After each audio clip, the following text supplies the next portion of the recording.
안녕하세요. 저는 서울에 사는 30대 여성입니다. 현재는 혼자 살고 있어요. 뭐 얼마 전까지만 하더라도 남편과 살았지만 지금은 따로 살고 있습니다. 이혼이라고 생각하실 수 있는데 아직은 이혼은 아니기는 해요. 뭐 사실상 이혼을 한 거기는 합니다. 마지막 서류에 마지막 작업만 남겨놓은 상태니까 말이죠. 이혼한 상태인 거죠. 저에게 이런 날이 올 거라고는 생각해보지 못했습니다. 당연하죠. 누구나 결혼할 때는 영혼을 꿈꾸면서 결혼하잖아요. 결혼하면서 언젠가는 헤어질지도 모른다고, 이혼할지도 모른다고 생각하면서 결혼을 하는 사람은 없으니까 말이죠. 물론 저도 그랬습니다.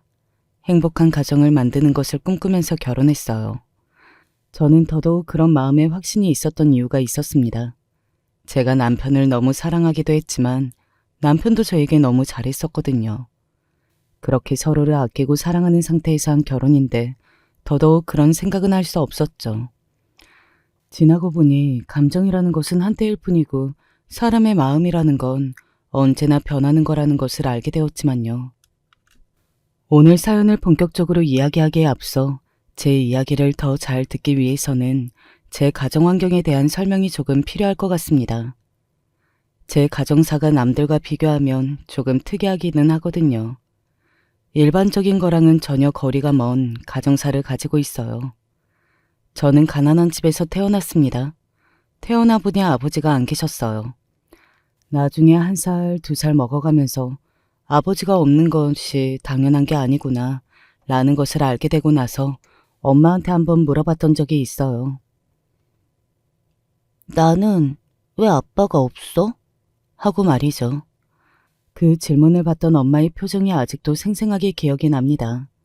굉장히 많이 슬퍼 보이셨거든요. 그 어린 나이에도 엄마의 표정이 슬퍼 보였다는 것을 알았던 것 같아요.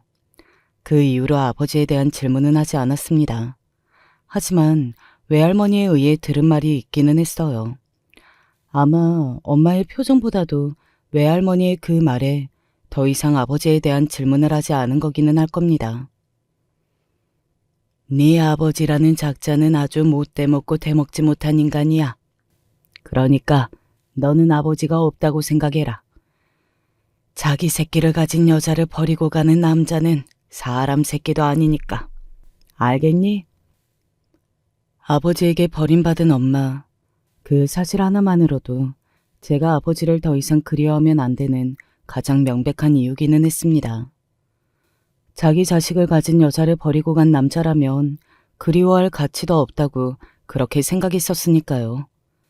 그래서 외할머니에게 그 말을 들은 이후로는 단 한 번도 제가 제 입으로 먼저 아버지의 이야기를 꺼낸 적은 없었던 것 같아요.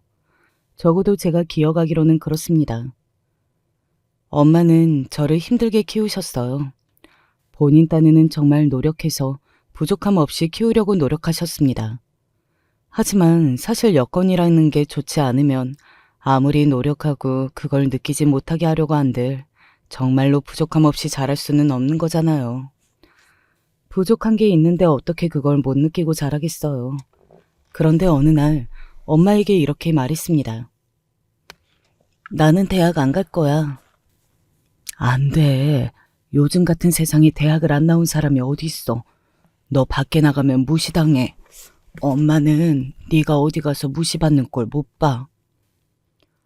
엄마는 엄청나게 반대하셨어요. 그래도 대학은 나와야 한다고 말이죠. 하지만 당시 제 생각은 너무나 확고했습니다. 저는 공부를 잘하는 편도 아니었거든요. 그런데 저희 형편의 대학을 간다는 것이 말이 안 된다고 생각했어요. 제 주제에 그건 사치라고 말이죠. 그리고 결국에는 제가 이겼습니다. 대학을 가지 않기로 최종적으로 결정을 한 날, 엄마가 눈물이 고인 얼굴로 저에게 이런 말을 했던 것이 아직도 잊혀지지가 않네요. 그 약속 꼭 지켜야 한다. 대학에 가지 않아도 잘 살 수 있다는 말. 그거 나한테 보여주겠다는 말. 알겠지? 꼭 약속 지킬게.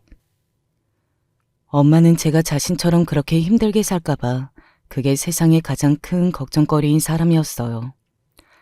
자신이 너무 힘들게 살았기 때문에 그 팔자를 저에게 대물림해주고 싶지 않으셨던 거죠. 그래서 늘 입버릇처럼 말씀하셨던 게 너는 좋은 남자 만나서 안정적인 가정에서 평범하게 살아라 라는 것이었고 말입니다. 저도 큰 욕심은 없었습니다. 그냥 배곰지 않고 남들에게 손벌리지 않고 없더라도 많이 없지 않은 뭐 그런 인생을 사는 것이 그저 꿈이었어요. 단 한 번도 일확천금을 바랬거나 그랬던 적이 없었습니다. 그 흔한 복권 한 번 사본 적이 없는 삶이었으니까요. 그저 엄마와 제가 평범하고 소소한 행복들을 느끼면서 살기만을 바랐습니다. 하지만 저에게 그 정도도 아주 큰 욕심이었을까요? 그것마저 하늘은 들어주지 않으시려는 듯 저에게 고난을 주셨어요. 바로 엄마가 엄청나게 아프셨습니다. 어느 날 엄마가 열이 너무 오르고 죽을 것 같이 고통스러워하는 모습에 119에 신고했어요. 그리고 병원으로 가서 온갖 검사를 받았던 게 기억이 납니다. 병원을 바삐 오가던 의사들의 모습을 보면서 아, 우리 엄마의 병이 가벼운 게 절대 아니구나 하는 것을 알 수 있었어요. 저처럼 살다 보면 가장 빨리 느는 게 바로 눈치거든요. 그리고 그 슬픈 예감은 어김없이 들어맞았습니다. 쉽게 이야기하자면 백혈병이에요. 네? 백혈병이요? 백혈병이라고 했습니다. 사실 흔한 병은 아니잖아요. 저는 그런 병은 텔레비전 드라마에서 나오는 병이라고 생각했거든요. 그래서 현실감이 없었던 것 같아요. 물론 나중에는 아파하는 엄마를 보면서 이게 현실이구나 하는 것을 받아들였지만요. 너무 서러웠습니다. 나에게 왜 이런 시련을 주시는지, 그리고 우리 엄마에게 왜 이런 고통을 주시는지 말입니다. 몇 날 며칠을 울면서 세상을 원망하고 서러했던 것 같아요. 하지만 그러고 있을 시간이 없었습니다. 저는 엄마를 위해서 돈을 벌어야 했어요. 그 병은 병원비가 많이 드는 병이었거든요. 앞서 이야기했다시피 저희 집 사정은 좋지 않았고요. 밤낮으로 일을 해가며 엄마의 병원비를 벌었습니다. 몸이 힘들 법도 한데 당시에는 정말 힘들 줄 모르고 일을 했던 것 같아요. 그렇게 하면 엄마가 살 수 있다고 생각한 건지 아니면 그런 식으로 현실 도피를 한 건지는 몰라도요. 하지만 제가 그런 식으로 버는 돈은 병원비로 턱없이 부족한 돈이었습니다. 돈이 없어서 엄마의 치료를 제대로 하지 못하는 상황이 닥치자 정말로 죽고 싶었어요. 그런데 외할머니가 저를 불렀습니다. 그리고는 전화번호가 적힌 쪽지 하나를 내미셨어요. 여기 전화해봐라. 이게 누구 번호인데요? 제가 쪽지를 받아들고서 묻자 외할머니는 잠시 망설이다가 이렇게 말씀하셨습니다. 네 애비 연락처다. 하고 말이죠. 저는 그 자리에서 굳어서 아무 말도 할 수 없었어요. 저는 그날까지 아버지와는 연락이 아예 끊고 사는 줄 알았거든요. 그런데 그게 아니었던 겁니다. 외할머니는 계속해서 말을 이어가셨어요. 언젠가 자기가 도울 일이 생기면 연락 달라고 주고 간 번호다. 나도 그 자식이 너무 괘씸해서 이 번호를 다시 꺼낼 생각을 여태 하지 않고 그냥 죽고 산다고 생각하고 산 건데 내 딸을 이렇게 죽게 둘 수는 없잖니. 거기 전화해서 좀 도와달라고 해. 그러면 도와는 줄 게다. 그놈한테 그 정도는 돈도 아닐 테니. 외할머니 입에서 나오는 모든 말이 놀라움 그 자체였던 것 같아요. 아버지와 연락할 방법을 알고 계셨다는 것도 놀라운데 제 친아버지라는 사람이 돈이 많은 사람이라는 것도 그러면서 단 한 번도 저희를 들여다보지 않았다는 것도 그 모든 것이 충격 그 자체였습니다. 저는 바로 아버지에게 전화하지는 않았습니다. 일단 화가 났거든요. 외할머니의 말대로 그 정도의 돈은 돈도 아닐 거라는 사람이 어떻게 단 한 번도 저와 엄마를 들여다보지 않은 건지, 그리고 그런 사람이면서 왜 엄마와 나를 이렇게 버린 건지, 곱씹으면 곱씹을수록 그리고 생각을 하면 할수록 너무 화가 났거든요. 하지만 그것도 얼마 가지 못했습니다. 엄마가 다시 열이 났고 다시 병원에 가야 했으니까요. 돈 걱정에 한사코 병원에 가지 않겠다 하는 엄마를 보고서는 생각했습니다. 내 자존심이고 뭐고 다 필요 없고 지금은 엄마를 살려야 할 때라고요. 엄마만 생각하자고요. 그래서 아버지에게 연락했어요. 사실 저는 전화로만 다 이야기하고 돈만 받으려고 했거든요. 얼굴을 볼 생각이 전혀 없었습니다. 그런데 아버지는 얼굴을 보고 이야기를 하자고 하시더군요. 세월이 이만큼이나 흘렀다는 걸 수환이가 잘한 걸 보니 알겠구나. 저는 아무 대답을 하지 않고 그저 바닥만 바라봤던 것 같아요. 엄마가 아프다니 그게 무슨 이야기니? 백혈병이래요. 그런데 집에 돈이 없어서 병원에 제때 가지 못해요. 엄마 병원비만 조금 빌려주세요. 언젠가 열심히 일해서 다 갚을게요. 그런 저의 대답에 아버지는 한동안 말이 없으셨습니다. 그러다 이렇게 말씀하셨어요. 많이 안 좋니? 하고 말이죠. 그 말투와 얼굴에 걱정이 묻어 있어서 제가 그 와중에도 놀랐던 것 같습니다. 뭐 당시에는 티를 내지 않았지만요. 네, 그니까 돈 좀 빌려주세요. 돈을 빌려주는 거야 어렵지 않다. 계좌번호 불러보거라. 아버지는 그 자리에서 제 계좌로 1억이나 되는 큰 돈을 보냈습니다. 그리고는 이렇게 말했어요. 그 말도 굉장히 인상적이어서 지금까지 기억이 나네요. 우선 급한 대로 그거부터 쓰고 모자라면 바로 이야기하거라. 앉은 자리에서 바로 1억이나 되는 돈을 송금해 줄 수 있는 것도 놀랐고 그 1억이라는 돈을 우선 급한 대로 쓰고 라고 말하는 것에 2번 놀랐던 것 같아요. 어렴풋이 알 수 있었습니다. 외할머니가 말한 것처럼 그 정도는 돈도 아닌 거라고 했던 그 말 말이죠. 정말이었어요. 감사하다고 인사를 하고 일어서려 했습니다. 그런데 아버지가 저를 잡았어요. 묻고 싶은 게 많아 보였습니다.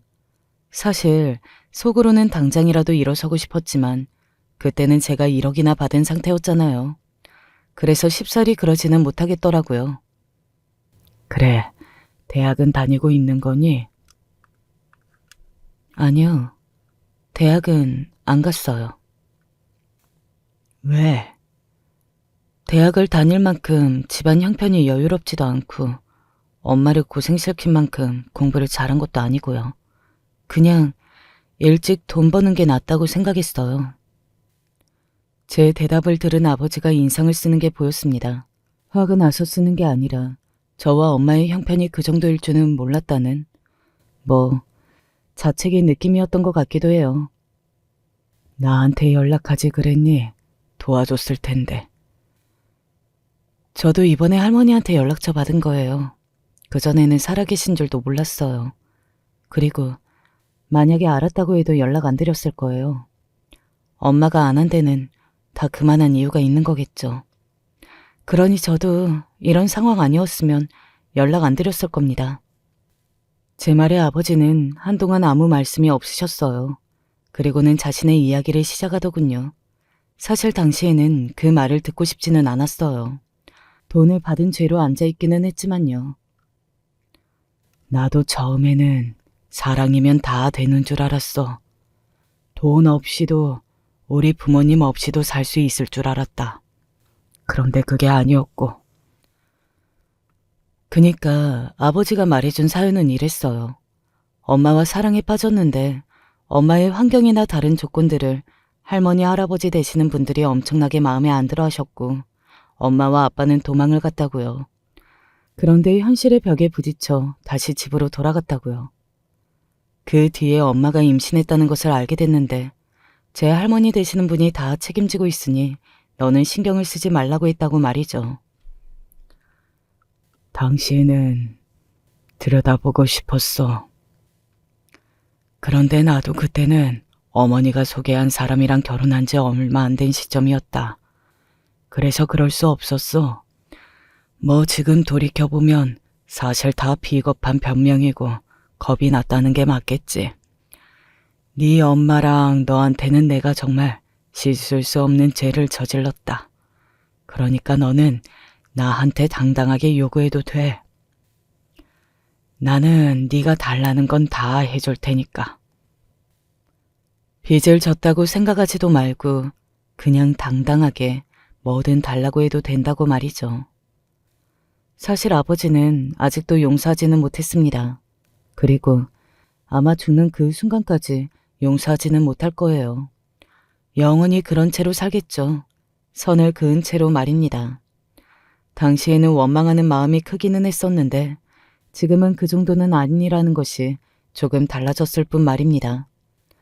아무튼 그 이후로 아버지는 주기적으로 저에게 연락해 오셨습니다. 엄마는 괜찮냐? 병원에는 언제 입원하냐? 언제 퇴원하냐? 뭐 그런 질문들을 주로 하시기는 했지만 저에게 다시 공부할 생각은 없냐는 둥, 요즘 하는 일이 뭐냐는 둥 그런 질문도 하셨던 것 같아요. 저는 다 제대로 대답할 생각이 없어서 건성으로 대답하기는 했고요. 그래도 그 돈 덕분에 엄마 치료 걱정은 하지 않아도 되었습니다. 처음에는 엄마도 몰랐지만 결국에는 아시기는 하셨어요. 그 큰돈이 턱턱 나오는데 모르기도 쉽지는 않았을 겁니다. 하지만 크게 뭐라고 하지는 않았어요. 아마 제가 어떤 심정으로 그 돈을 받았는지 엄마는 너무 잘 알고 있었을 테니까요. 엄마의 병이 한 곱이 넘기던 시점에 저에게 좋은 일이 하나 찾아왔습니다. 바로 남편을 만난 거였어요. 남편은 병원에서 저를 우연히 봤다고 했어요. 그리고 첫눈에 반했다고 했습니다. 그 병원에 당시에 시아버지가 입원해 계셔서 오고 갈 일이 많았거든요. 처음에는 이상한 사람인 줄 알았어요. 그렇잖아요. 부모님이 아프셔서 병원에 입원해 계시는 건데 거기서 여자한테 반할 정신이 어디 있나 싶었거든요. 제가 정신이 없으니 더더욱 그런 생각이 들었고요. 하지만 남편은 한결같이 저에게 밥이나 한 끼 먹자고 하더군요. 그걸 수락해 준 것도 귀찮아서였습니다. 한번 밥을 함께 먹고 거절하면 그 다음부터는 이런 말을 하지 않겠지. 뭐 그런 마음이었던 것 같아요. 그런데 막상 밥을 먹고 커피를 마시고 하면서 대화를 나눠보니 좋은 사람인 것 같더라고요. 병원에서는 간단한 수술이라고 하는데 그래도 옆에 있어드리는 게 덜 불안하실 것 같아서 병원에 함께 있는 거예요. 시아버지는 큰 병이 아니기도 하셨고요. 그런데 그렇게 아버지를 지극정성으로 간호를 하는 모습에 더더욱 마음이 갔던 것 같아요. 그리고 그 무엇보다 당시에는 제가 마음이 너무 힘든 상태였기 때문에 누군가에게 의지를 하고 싶었던 것도 같습니다. 그렇게 남편과 연애하게 되었어요. 그리고 너무 좋았습니다. 기댈 수 있는 사람이 생긴 것도 너무 좋았지만 남편과 연애를 시작하고 얼마 되지 않아서 엄마의 병이 완치되었다는 판정을 받았거든요. 남편이 마치 저에게는 행운의 부적? 뭐 그런 느낌으로 받아들여졌던 것 같아요. 대화도 잘 통하고 만나는 동안 너무 좋았습니다. 당연히 결혼을 생각하게 되었지만 저는 그 이야기를 먼저 꺼낼 수는 없었어요. 그때는 아버지가 있지만 내 아버지가 아니다 라고 생각하고 있던 때였기 때문에 그리고 저는 아버지의 딸로 세상 밖에 나설 수 없는 사람이었잖아요. 혼외자이니 말입니다. 그래서 제 조건이 떳떳하지 않다고 생각했거든요. 겉으로 봤을 때는 아픈 엄마가 있는 가난한 집딸. 그 이상도 이하도 아니니까요. 반면 남편의 집안은 객관적으로 괜찮은 집이었습니다. 시어머니, 시아버지 두 분 다 전문직에 종사하셨고 남편도 대기업을 다니고 있었어요. 게다가 하나뿐인 남편의 남동생은 남편과 연년생이었는데 의사라고 했습니다. 당연히 제 모든 조건이 딸려 보일 수밖에요. 연애하는 기간이 3년이 넘어가고 4년이 넘어가면서 속으로 생각했던 것 같아요. 아, 이 남자도 내가 결혼 상대라고 생각하지는 않는구나 하고 말이죠. 그렇지 않고서야 연애 기간이 이렇게 길어지는데 청혼을 하지 않을 리 없다고 생각했습니다. 게다가 결혼 적령기인 나이였는데 말이죠. 저희 둘 다요. 그러던 어느 날이었습니다. 나랑 결혼해줘. 라고 남편이 저에게 청혼했어요. 전혀 예상하지 못했던 말이라 벙쪄 있는데 남편이 그간 청혼이 늦어졌던 이유를 설명하더라고요. 사실 집안에 반대가 조금 있었다. 그걸 설득하는 데 시간이 걸렸다고요. 저에게 그런 상황을 겪게 하고 싶지 않아서 다 해결이 된 다음에 청혼을 하고 싶었다는 그 말에 저는 이 남자면 정말로 평생을 믿고 의지해도 되겠구나. 그 어떤 역경과 고난도 이겨낼 수 있겠구나 하는 생각을 했던 것 같아요. 그때는 정말 이 남자만큼은 변하지 않을 거라는 생각을 했습니다. 다 부질없는 생각이었지만요. 그렇게 저와 남편은 결혼했어요. 남편이 허락을 다 받아둔 상태이기는 했지만 그럼에도 결혼 과정이 순탄했던 건 아니었습니다. 특히 시어머니가 저를 무척이나 마음에 안 들어 하셨거든요. 솔직히 이해가 되지 않은 것은 아니었어요. 제가 시어머니 입장이라고 해도 저 같은 조건의 며느리는 싫었을 것 같으니까요. 그래서 제가 고개를 숙이고 들어갔던 것도 있습니다. 그 마음이 이해되어서요. 어차피 너희 집에서는 다 못해올 거 아니니?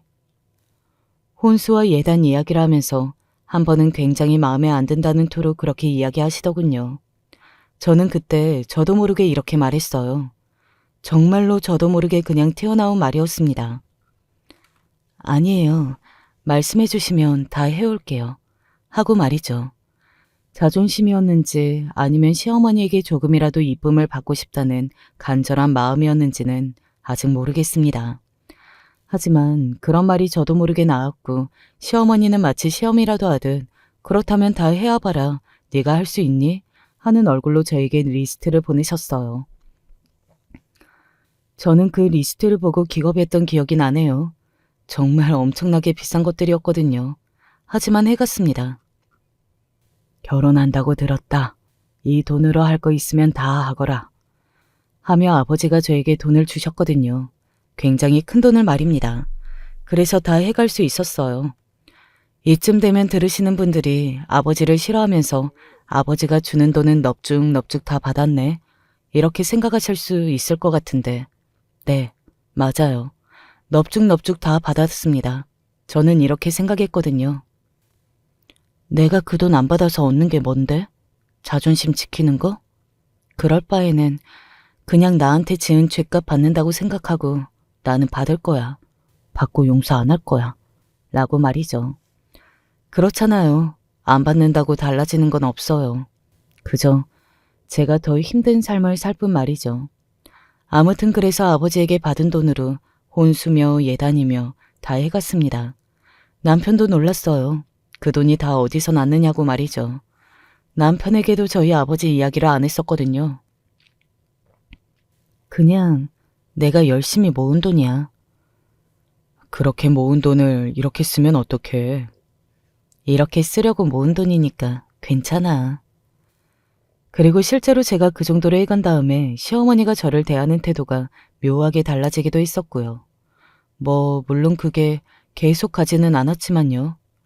그렇게 저와 남편은 결혼했습니다. 아버지가 식장에 오셨다고 들었어요. 물론 제가 보지는 못했지만요. 나중에 엄마에게서 들은 이야기입니다. 아무튼 그렇게 하게 된 결혼은 초반에는 행복했습니다. 정말로 딱 초반에만 말이죠. 남편도 잘해줬고 그리고 시어머니도 많이 받아서 그랬던 건지 아니면 이제 결혼했으니 되돌릴 수 없이 미우나 고우나 한 가족이라고 생각해서 그랬던 건지는 몰라도 딱히 구박하거나 하지는 않으셨어요. 여전히 제가 마음에 들지 않는다는 티는 종종 내시기는 하셨지만 그 정도면 정말 버틸만 했습니다. 하지만 문제는 도련님이 결혼할 여자를 데리고 오면서부터 시작되었어요. 앞서 이야기했던 남편과 도련님은 1살 터울의 연년생이었고 도련님은 의사였습니다. 결혼할 여자라고 데리고 온 사람도 의사였어요. 집안도 좋다고 하더군요. 당연히 시어머니의 마음에 아주 드는 그런 흠족한 며느리였습니다. 첫 번째 인사로 온 날도 저와는 정말 180도 다른 반응이었어요. 아이고, 이렇게 귀한 며느리를 얻게 되다니 꿈만 같네 그래. 아닙니다. 아니기는 뭐가 아니야. 이렇게 예쁘고 참하고 훌륭한 며느리감이 또 어디 있다고. 나는 내 주변에서도 본 적이 없어. 감사합니다. 우리 집안의 귀인이다 귀인이야. 아이고 복덩어리. 좋아 죽는 시어머니의 그 표정을 보면서 제가 첫 번째 인사를 하러 온 날이 스쳐 지나가지 않을 수 없었어요. 탐탁치 않아 하던 그 표정. 마음에 들지 않지만 어거지로 허락하는 거라는 티를 팍팍 내던 그 모습 말입니다. 저도 어쩔 수 없는 사람인지라 서운하기는 했습니다. 하지만 티를 내지 않으려 그리고 이해해보려 노력했던 것 같아요. 제가 봐도 동서는 저와는 너무 다른 잘난 사람이었고 그렇게 조건이 다르면 누군들 마음에 들어할 거라고 말이죠. 그렇게 생각하려고 노력해도 서럽기는 했지만 말입니다.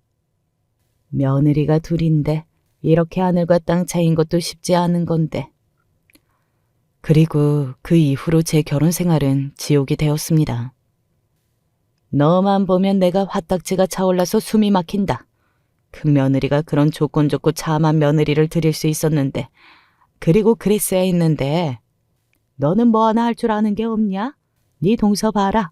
의사인데도 저렇게 다 잘하지 않니? 너는 멍청한 거니? 응? 저를 향한 시어머니의 구박이 시작된 겁니다. 그것도 아주 엄청난 수준으로 말이죠. 듣기만 해도 상처가 되는 말들을 마구마구 내뱉으셨습니다. 원래 공부머리 없는 애들이 살림할 줄 아는 머리도 없는 거니? 형님도 잘하시는데요, 왜? 잘하기는 뭐가 잘해. 너에 비하면 못 봐주는 수준인데. 왜 그런 말이 있잖아요. 때리는 시어머니보다 말리는 시누이가 더 밉다는 말 말입니다.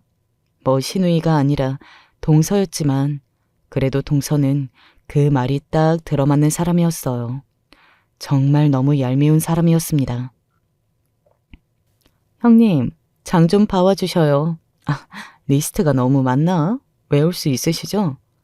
전에 어머님이 드시고 싶다고 하신 거요. 그걸 레시피 보고 하실 수 있으시겠어요? 너무 어려운가? 저 어머니랑 쇼핑하기로 했는데 형님은 안 오시는 게 낫겠죠? 아무래도 백화점은 조금 부담스러우실 거 아니에요. 모든 말과 행동에 기본적으로 저에 대한 무시가 깔린 사람이었어요. 그리고 그건 다분히 의도적이었습니다. 그렇게 말을 하고 제 표정을 살피면서 늘 비웃었거든요.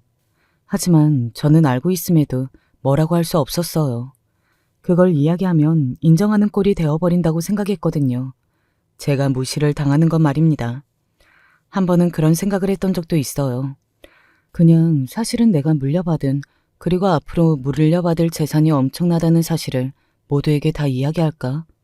그러면 나에 대한 무시가 없어지지는 않을까 하는 생각 말입니다. 사실 저는 당시에 아버지에게 건물 하나를 물려받은 상태였거든요. 저에게도 상속을 하고 싶으시다 하셔서 그러시라 했더니 건물 하나를 주시더라고요. 그리고서는 이렇게 말씀하셨습니다. 집사람이랑 애들한테 너에 관한 이야기를 했다. 애들은 많이 화를 내기는 했는데 집사람은 그 전부터 알고 있었다고 하더구나. 그러면서 나보고 하고 싶은 대로 하라고. 그래서 너한테도 상속을 할 거라고 했어. 너도 내 자식이니까. 물론 똑같이 상속해 줄 수는 없겠지만 이라고 하면서 앞으로 조금씩 주겠다고 하시더군요. 뭐 그 조금의 수준이 제가 생각하는 수준이 아니기는 해서 놀랐지만요. 아무튼 그 이야기를 할까도 싶었는데 그냥 하지 않았어요. 그렇게 해서 달라지는 태도가 무슨 소용이 있겠어요. 겉으로 태도는 달라질지 몰라도 속으로는 여전히 저를 무시할 텐데 말입니다. 그리고 집안 이야기를 이러니 저러니 하는 것도 정말 싫었고요. 저에게는 상처인 이야기잖아요. 물론 언젠가는 남편에게는 이야기할 작정이기는 했습니다. 뭐 이혼을 결심하기 직전까지도 결국에는 하지 못하게 되기는 했지만요. 지금부터는 제가 이곳에 사연을 쓰게 된 그리고 남편과 이혼을 결심하게 된 계기에 대해서 이야기를 시작해 보겠습니다. 결혼하고 3년이 지나가자 남편도 변하기 시작했어요. 영원한 건 없다지만 저는 제 남편이 이렇게 빨리 이렇게 변할 거라고는 상상조차 하지 못했었습니다. 그날도 시어머니에게 구박이라는 구박은 다 듣고 와서 속이 많이 상한 날이었어요. 그래서 제가 그 이야기를 남편에게 푸념하듯 했거든요. 그런데 남편이 이러더라고요. 그만 좀 하면 안 돼? 나도 지겨워 죽겠어. 라고요. 순간 남편의 그 반응에 너무 놀라서 굳었어요. 내 입장은 생각 안 해봤어? 맨날 회사에서 힘들게 일하고 들어와서 집에 오면 불만 이야기하는 마누라밖에 없는 상황. 내가 얼마나 지칠지 생각 안 해봤냐고. 그러면 나는 누구한테 풀어? 당신 아니면 이런 이야기를 누구한테 하냐고. 당신이 달라지던가. 이제는 혼자 해결 좀 해. 내가 집에 들어오기 싫다고. 지금에 와서 돌이켜 생각해보면 남편 입장도 전혀 이해가 되지 않은 것은 아닙니다. 남편의 말대로 하루 종일 일만 하다가 집에 들어왔는데 집에서도 좋지 않은 소리를 들어야 한다면 싫기는 했을 거예요.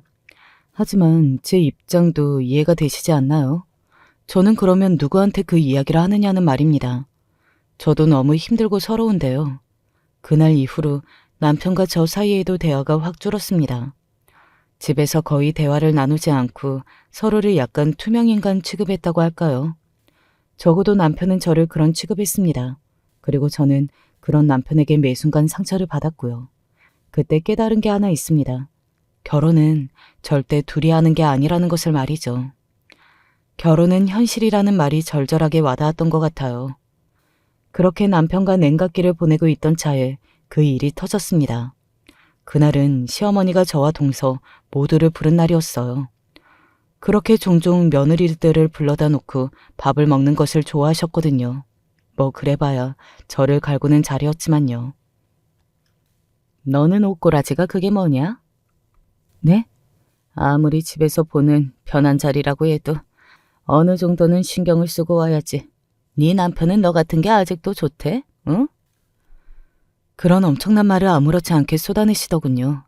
그날따라 시어머니의 말이 세기도 했고 저도 마음이 많이 힘든 상태라 아마 뒤에 폭발했던 것 같기는 합니다. 얘 좀 봐라.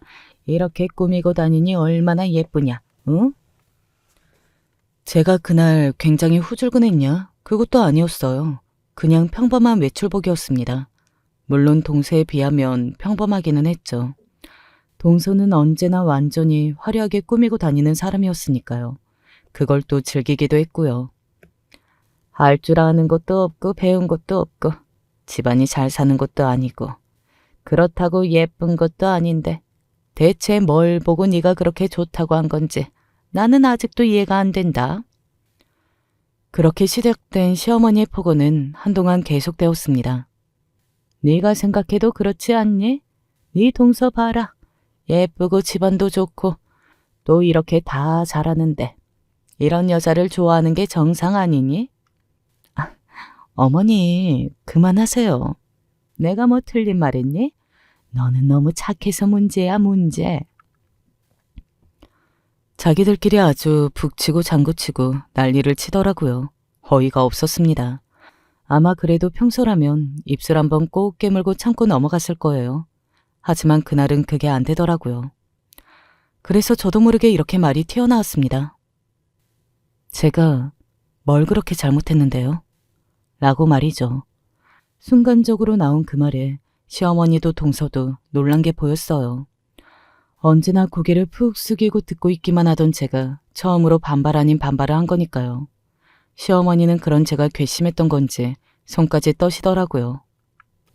뭐? 너 지금 뭐라고 했니?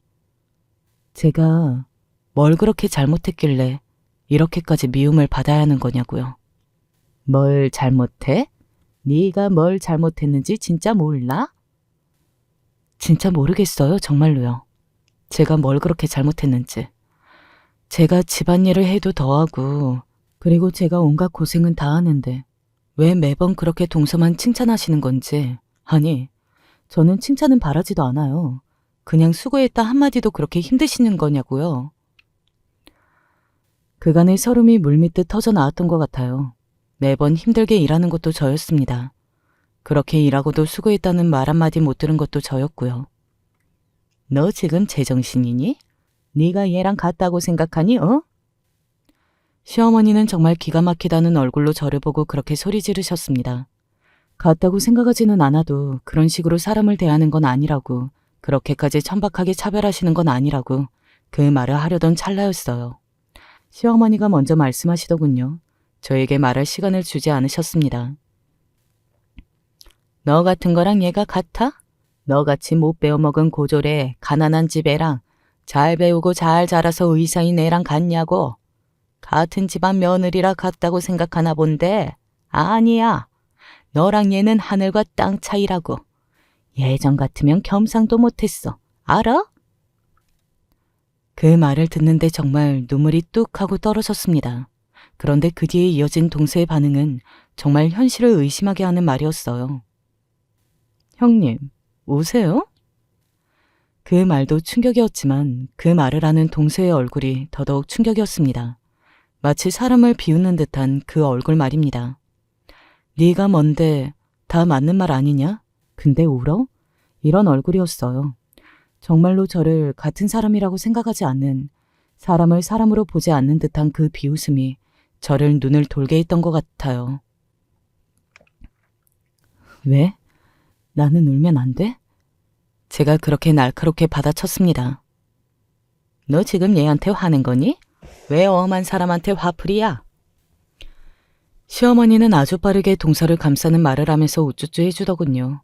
누가 보면 아직도 성인도 안 된 어린애인 줄 알겠어요. 그렇게 생각했던 것 같아요. 다 큰 어른을요. 아니요, 어머님. 저는 괜찮아요. 형님이 그간 섭섭한 게 많으셨나 보네요. 지가 섭섭할 게 있을 게 뭐가 있어?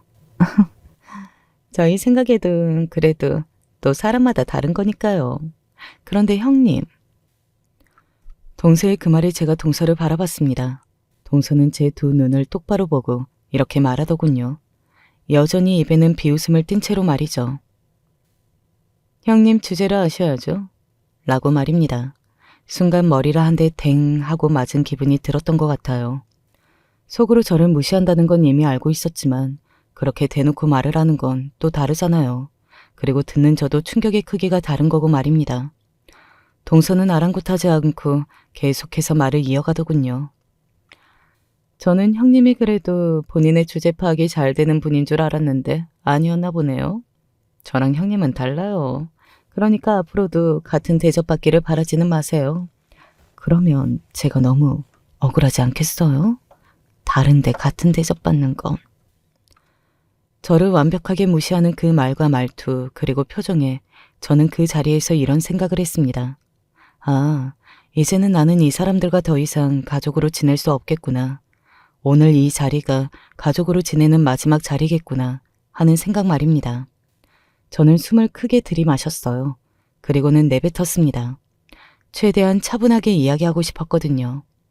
그 뒤에 할 말은 동서에게도 시어머니에게도 엄청난 충격을 가져다 줄 말이었으니까요. 이혼할게요. 시어머니는 그 자리에서 잠시 굳었어요. 제 입에서 그 말이 나올 줄은 몰랐던 건지 좀 놀란 것 같아 보이기는 했습니다. 하지만 이내 비웃더군요. 뭐 그러면 내가 겁이라도 먹을 줄 알았니? 바라던 바다. 내 아들은 재혼해도 너보다 좋은 조건의 여자 만날 수 있어. 당장 이혼해. 당장. 뭐 저도 그렇게 나올 줄 알고 한 말이었어요. 그리고 이번에는 동서를 보면서 말했습니다. 그들이 정말로 충격을 받을 말을 말이죠. 동서는 병원 빼. 응? 동서는 그게 갑자기 무슨 말이냐는 듯 저를 바라봤어요. 시어머니도 마찬가지였고요. 여기서 왜 병원 이야기가 나오냐는 얼굴들이었습니다.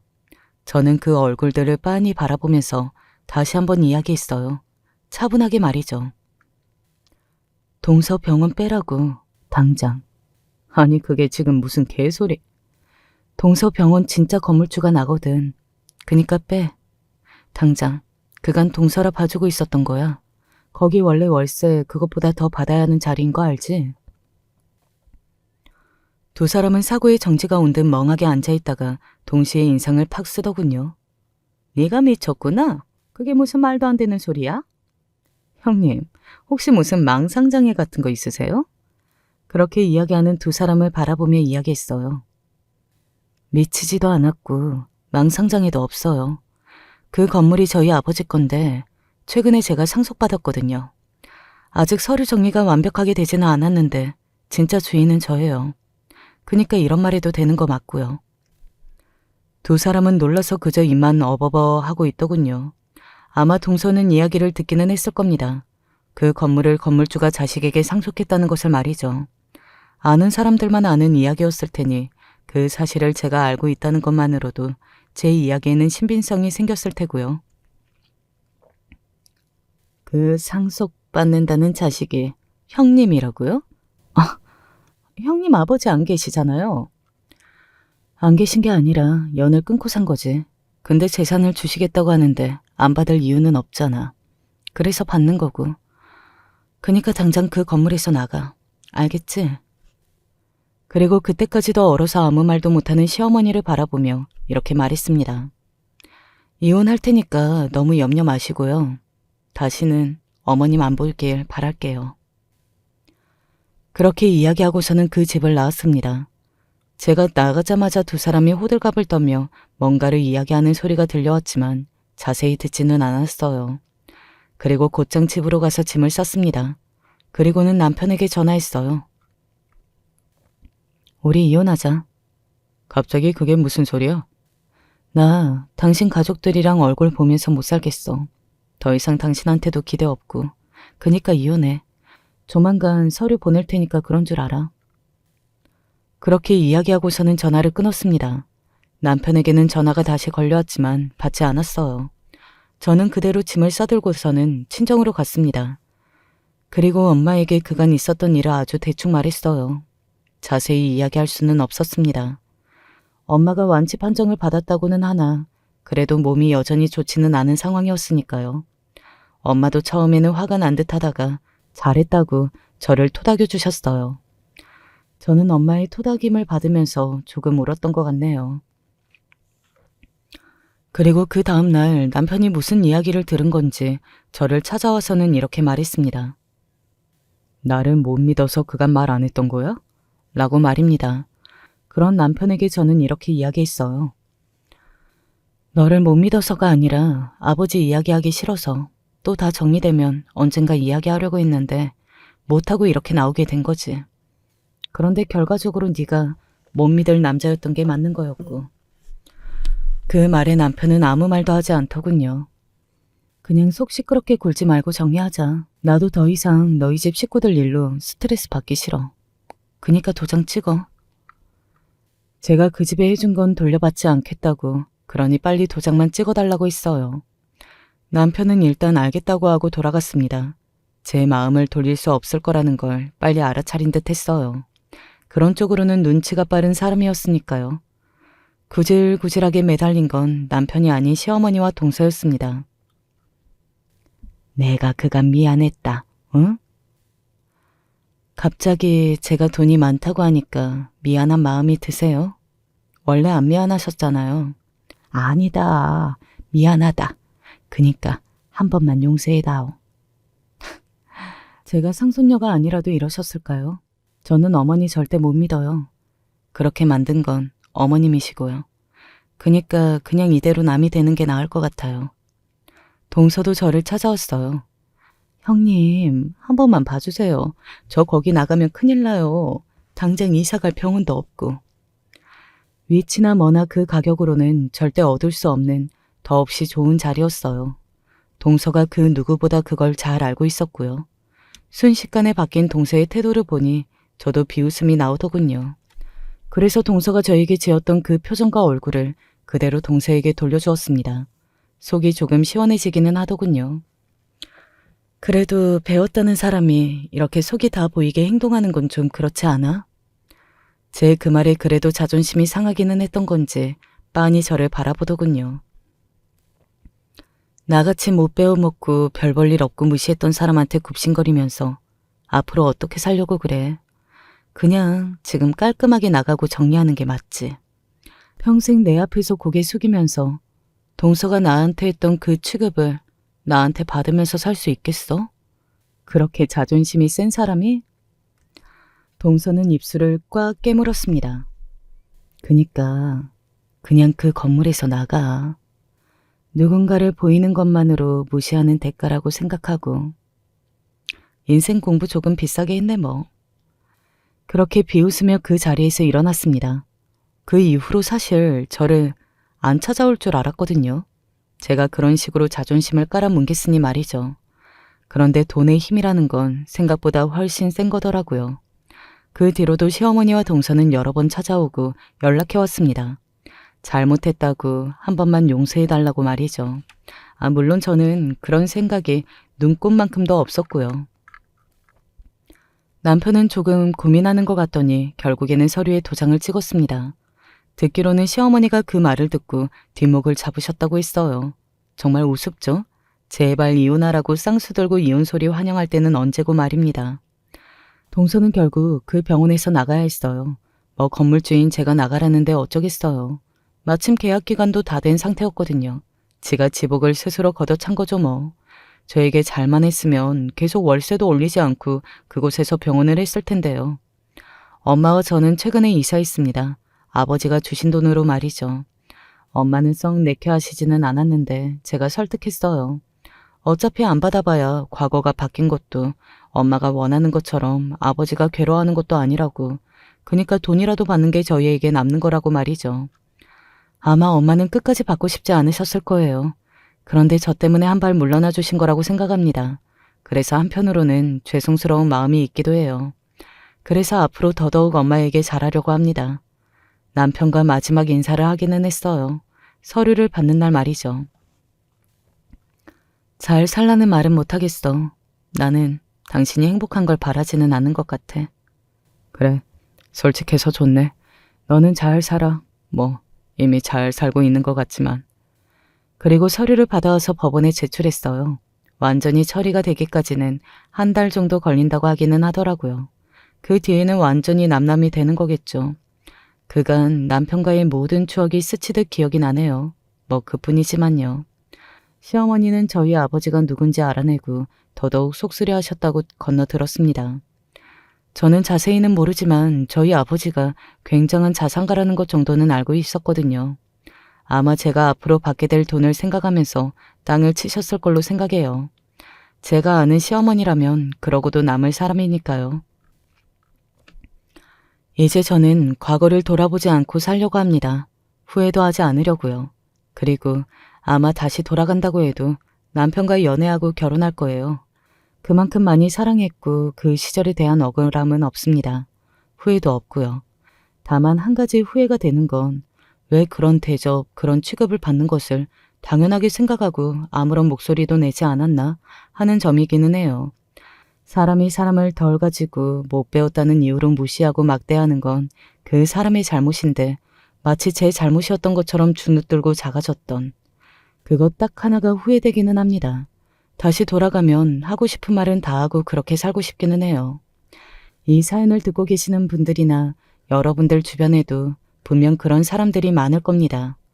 누군가가 나보다 못하다는 이유 하나만으로 그 사람을 마치 자신보다 아랫사람인 것처럼 대하는 사람들 말이에요. 만약에 저 같은 일을 겪고 계시는 분들이 있으시다면 그건 본인의 잘못이 아니니 당당하게 할리하게 하고 사실하는 이야기를 이 자리를 빌어서 해드리고 싶네요. 사실 이 이야기가 하고 싶어서 오늘 사연을 쓰게 된 거기도 합니다. 그건 그 사람들이 잘못한 거예요. 그것만은 확실하게 아셨으면 좋겠네요. 제 이야기는 여기까지입니다. 사연을 들으시는 분들이 어떻게 들으셨을지 모르겠네요. 제가 생각해도 제 삶은 정말 다이나믹했던 것 같기는 하거든요. 그래서 아마 들으시는 분들도 재미있게 잘 들으셨을 걸로 생각합니다. 그래 주시기를 바라기도 하고요. 그러면 저는 여기서 정말로 이야기를 마쳐야 할 것 같네요. 언제나 건강하시고 행복하시고 또 누군가에게 무시당하는 일이 있으면 그 사람이 못난 사람이라는 것을 꼭 아셨으면 좋겠습니다. 감사합니다. 안녕하세요. 제 몸속에 암덩어리 같은 존재들을 모두 걷어내고 힘차게 살아가고 있는 대한민국 이웃녀입니다. 제 승전보를 혼자 알기에는 너무 아까워 사연을 써보려고 합니다. 비록 글재주는 없지만 같이 공감해 주시고 제 앞날을 응원해 주셨으면 좋겠습니다.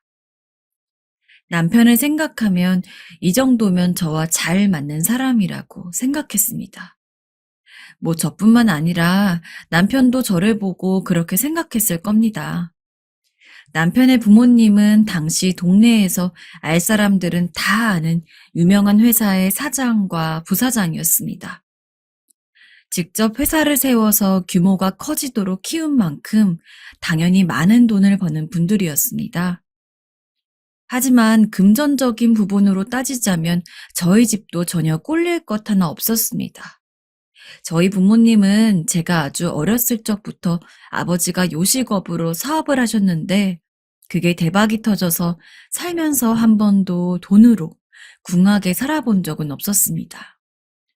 원래 잘 사는 사람들은 잘 사는 사람들끼리 만난다고 하잖아요.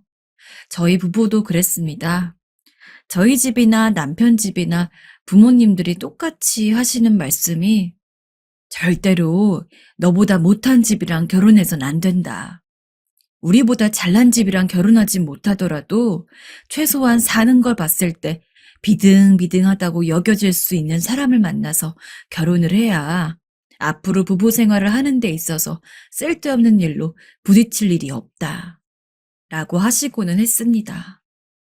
부모님 말씀은 잘 사는 사람들은 잘 사는 사람 나름의 씀씀이가 있는데 만약에 너무 못한 사람을 만나게 되면 옷 사고 먹을 거 사는 그런 기본적인 부분에서도 다툼이 있을 수 있으니 그런 걸 예방하라는 차원에서 말을 하신 것 같았습니다. 저도 이왕 제가 좋은 조건을 가지고 태어났는데 굳이 저보다 못한 사람을 만나서 살고 싶지 않았습니다. 그래서 연애를 할 때도 사람의 됨됨이나 성격적인 부분보다 그 사람이 얼마나 잘 사는지를 먼저 눈여겨보았습니다. 물론 결혼 상대가 아니기에 구체적으로 재산이 얼마며 월급이 어느 정도인지 등등 이런 것들을 낱낱이 파헤쳐 보지는 않았으나 데이트를 함에 있어서 저한테 빌붙지 않고 호텔, 레스토랑 같은 곳을 가도 부담 없이 자기 몫은 자기가 낼 수 있는 사람들로만 만나서 연애를 해왔습니다. 그러다가 만나게 된 것이 지금의 남편이었어요. 인상이 너무 좋으시네요. 잘 부탁드립니다.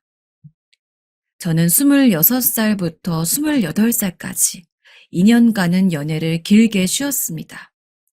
연애를 하고 싶었지만 만날 사람이 없었죠. 소개팅을 받아도 변변찮은 사람들만 나와서 성에 차지 않았고 자연스럽게 만나자니 거기서 또한 마땅한 사람이 없었어서 원치 않게 오랜 기간 솔로로 살았습니다.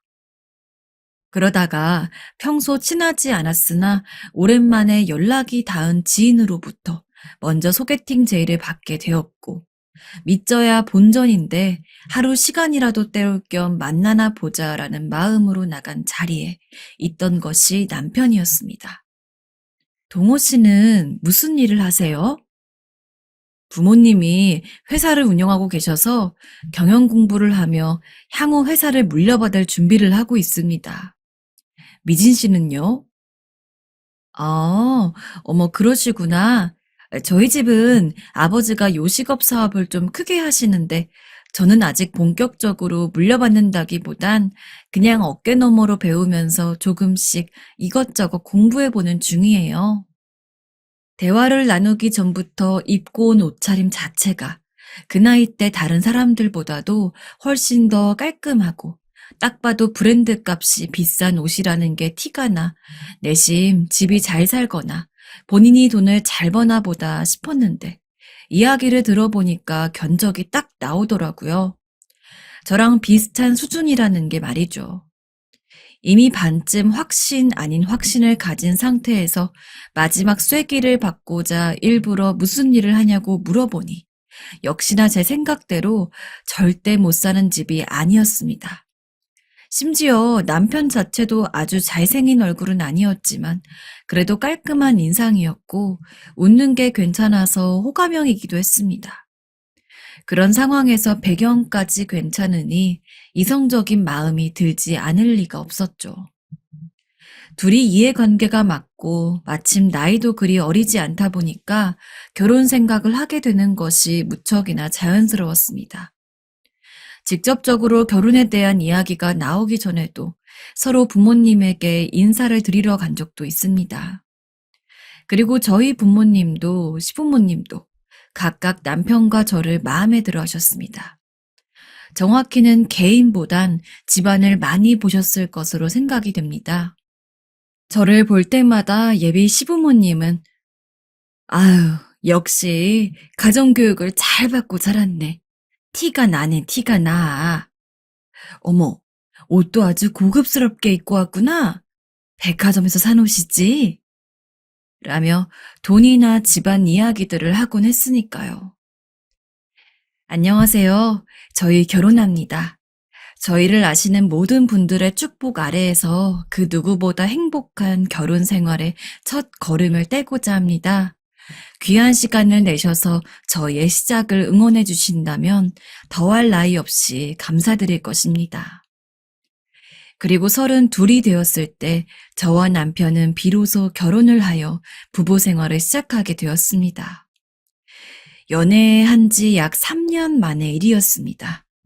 신혼집을 어디다가 차려야 할지 고민이 많았지만 마침 시부모님이 사시는 아파트에 좋은 매물이 나와 있었고 저랑 남편이 각각 회사에서 이직을 했는데 그 위치가 친정집보다는 시부모님 집에서 가까워서 겸사겸사 같은 아파트에서 살기로 했습니다. 물론 그 결정이 좋았던 것은 아닙니다. 아무리 회사가 가까워도 솔직히 시부모님이랑 가까이서 살고 싶은 며느리가 어디 있겠습니까? 게다가 대부분의 시부모님들은 자식 결혼 생활에 있어서 참견이 많으시기 때문에 어쩐지 같은 아파트에서 생활하게 되면 결혼을 했다고 하더라도 저희만의 오붓한 시간은 보내기 힘들 거란 생각이 들더라고요. 그리고 그 예상은 빗나가지 않았습니다.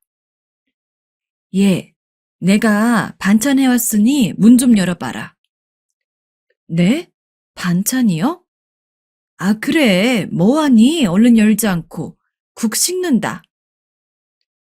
그나마 다행이라고 할 수 있는 것은 저한테 남편 챙기랍시고 요리해라, 빨래해라, 설거지해라 같은 귀찮은 집안일들을 시키지 않는다는 것이었습니다. 저희는 결혼하자마자 집안일을 담당해줄 가정부를 고용했고 기본적으로 생활을 하는 데 있어서 저나 남편이 직접 손을 쓰는 일은 거의 없었습니다. 이번처럼 시부모님이 가끔 챙겨주는 반찬이나 받는 게 전부였고 나머지는 전부 가정부가 직접 장을 봐서 요리를 해주고 기본적인 살림살이들은 다 해주었습니다. 솔직히 정말 편했습니다. 미진이는 진짜 부러워. 집안일 하나도 안 해도 되잖아. 전부 다 가정부가 해주고. 주변 친구들도 저의 결혼 생활에 무척이나 부러워했어요. 당연히 저는 어깨가 절로 올라갈 정도로 뿌듯했죠. 하지만 이렇게 손 하나 까딱 안 해도 되는 행복한 결혼 생활은 1년이 채 지나지 않아서 막을 내렸습니다. 아버지의 사업이 갑작스레 부도가 났던 탓이었습니다. 그동안 한 번도 큰 문제가 있지 않았기 때문에 저는 엄마에게서 아버지 사업이 힘들단 이야기를 들었어도 솔직히 그렇게까지 무게감 있게 받아들이지 않았습니다. 정말 말 그대로 쫄딱 망했단 이야기를 들었을 때야 비로소 아, 우리 집이 정말 망했구나 싶더라고요. 쓸데없이 가정부 같은 거 쓰지 말고 어차피 할 일도 없는데 앞으로는 새아가 네가 집안일을 도맡아 해라. 그리고 참 귀신 같게도 그 타이밍에 맞춰서 시부모님은 제게 시집살이 시키기 시작했습니다. 그전에는 몇 주에 한 번씩 저희 집에 들리는 게 다였는데 저희 집이 망하고 나서부터는 정말 하루가 멀다고 집에 와서는 저한테 왜 아직도 청소를 안 하고 있니? 너 우리 동호가 계란찜 좋아하는 거 알지? 오늘 저녁에 동호 퇴근하기 전에 계란찜이나 만들어 놔라. 빨래 상태가 이게 뭐야? 제대로 개야지. 라며 정말 온갖 구박에다 참견을 하기 시작했습니다. 게다가 평소에는 초인종을 누르고 제가 문을 열어줬는데 어느 순간부터는 그냥 처음부터 띡띡 비번을 치고 들어오시더라고요. 당신 어머님한테 비밀번호 알려드렸어? 응. 엄마가 당신 집안이라는 거 좀 봐야 될 것 같다길래 아무리 그래도 그렇지 나랑 상의도 없이 마음대로 어머님한테 비밀번호를 알려드리면 어떻게 해. 아니 생판 남도 아니고 우리 엄마한테 비밀번호 알려주는 건데 왜 그렇게 유난이야? 그럴 수도 있는 거지. 남편과도 이 문제로 거의 일주일은 넘게 냉전을 겪었습니다. 정말 밤에 눈을 감고 자는 게 두렵더라고요. 내일은 또 무슨 일로 저를 시어머니가 들들 볶을지 몰라서요. 아무리 나쁜 말 안 들으려고 철저하게 준비를 해도 시어머니는 아주 작은 부분에서도 트집을 잡아 저를 혼내곤 했습니다. 게다가 몇 개월이 지난 후부터는 단순히 집안일을 가지고 뭐라고 하는 것이 아니라 제가 아무것도 안 하고 자기 아들 돈만 축낸다는 식으로 저를 모욕하고는 했습니다. 어휴, 돈도 없는 것이 우리 아들만 아주 고고생이네, 고생. 그러더니 나중에는 마치 선심을 쓴다는 듯이 자기네들 회사에서 격리로 일해서 생활비에나 보태라며 거의 반강제로 취직을 시키더라고요. 애도 없으니 일이라도 하라고요. 차라리 월급이나 제대로 줬으면 어느 정도 참을 수 있었을 겁니다. 근데 제가 당시 시어머니 회사에 취직해서 받은 월급이 50만 원이었습니다. 직종에 따라 다르겠지만 그 당시 사회 초년생의 평균적인 월급이 못해도 100만 원 중후반대였고요. 어처구니 없는 임금이라는 건 누가 봐도 뻔할 겁니다. 그래서 이 문제로 한번 말을 했습니다. 그런데 시어머니의 반응이 가관이었어요.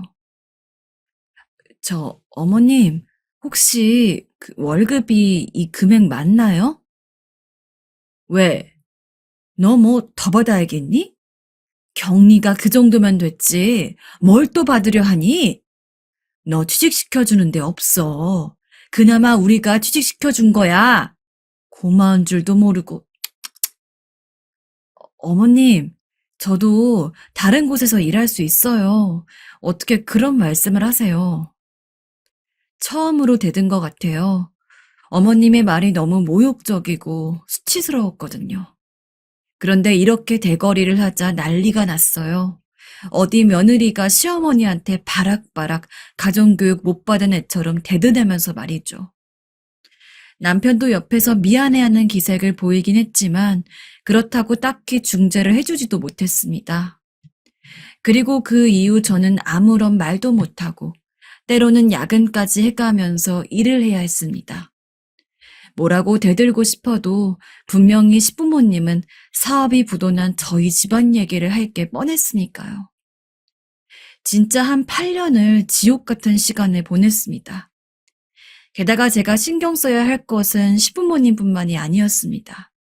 남편한테는 어린 여동생과 남동생이 하나씩 있었는데 시부모님은 언젠가부터 저에게 시누이, 시동생 뒤치다꺼리까지 시켰습니다. 시누이와 시동생은 전형적으로 자기 부모 돈에 취해서 사람을 돈으로만 평가하고 자기보다 못 살면 무조건 아래로 보는 날라리들이라 다름없었습니다. 여기 밥 좀 차려다 줘요. 배고파 죽겠네. 그런 애들이 제가 자기 오빠, 형, 아내라고 해서 제대로 대우나 해줬겠습니까? 게다가 저희 집 사업이 망한 건 시댁 식구들은 다 알고 있는 상황이었으니 더욱더 그랬죠. 저는 오라고 이야기하지도 않았는데 시어머니한테 집 비밀번호를 전해들었는지 제가 잠시 나갔다 오면 그 사이에 집에 와서는 온 집안을 다 어질러 놓고 있었고 저를 무슨 식모나 가정부처럼 생각하는지 밥 차려다 달라, 책상 지저분하니 청소해 달라 등등 정말 온갖 걸 다 시켰습니다.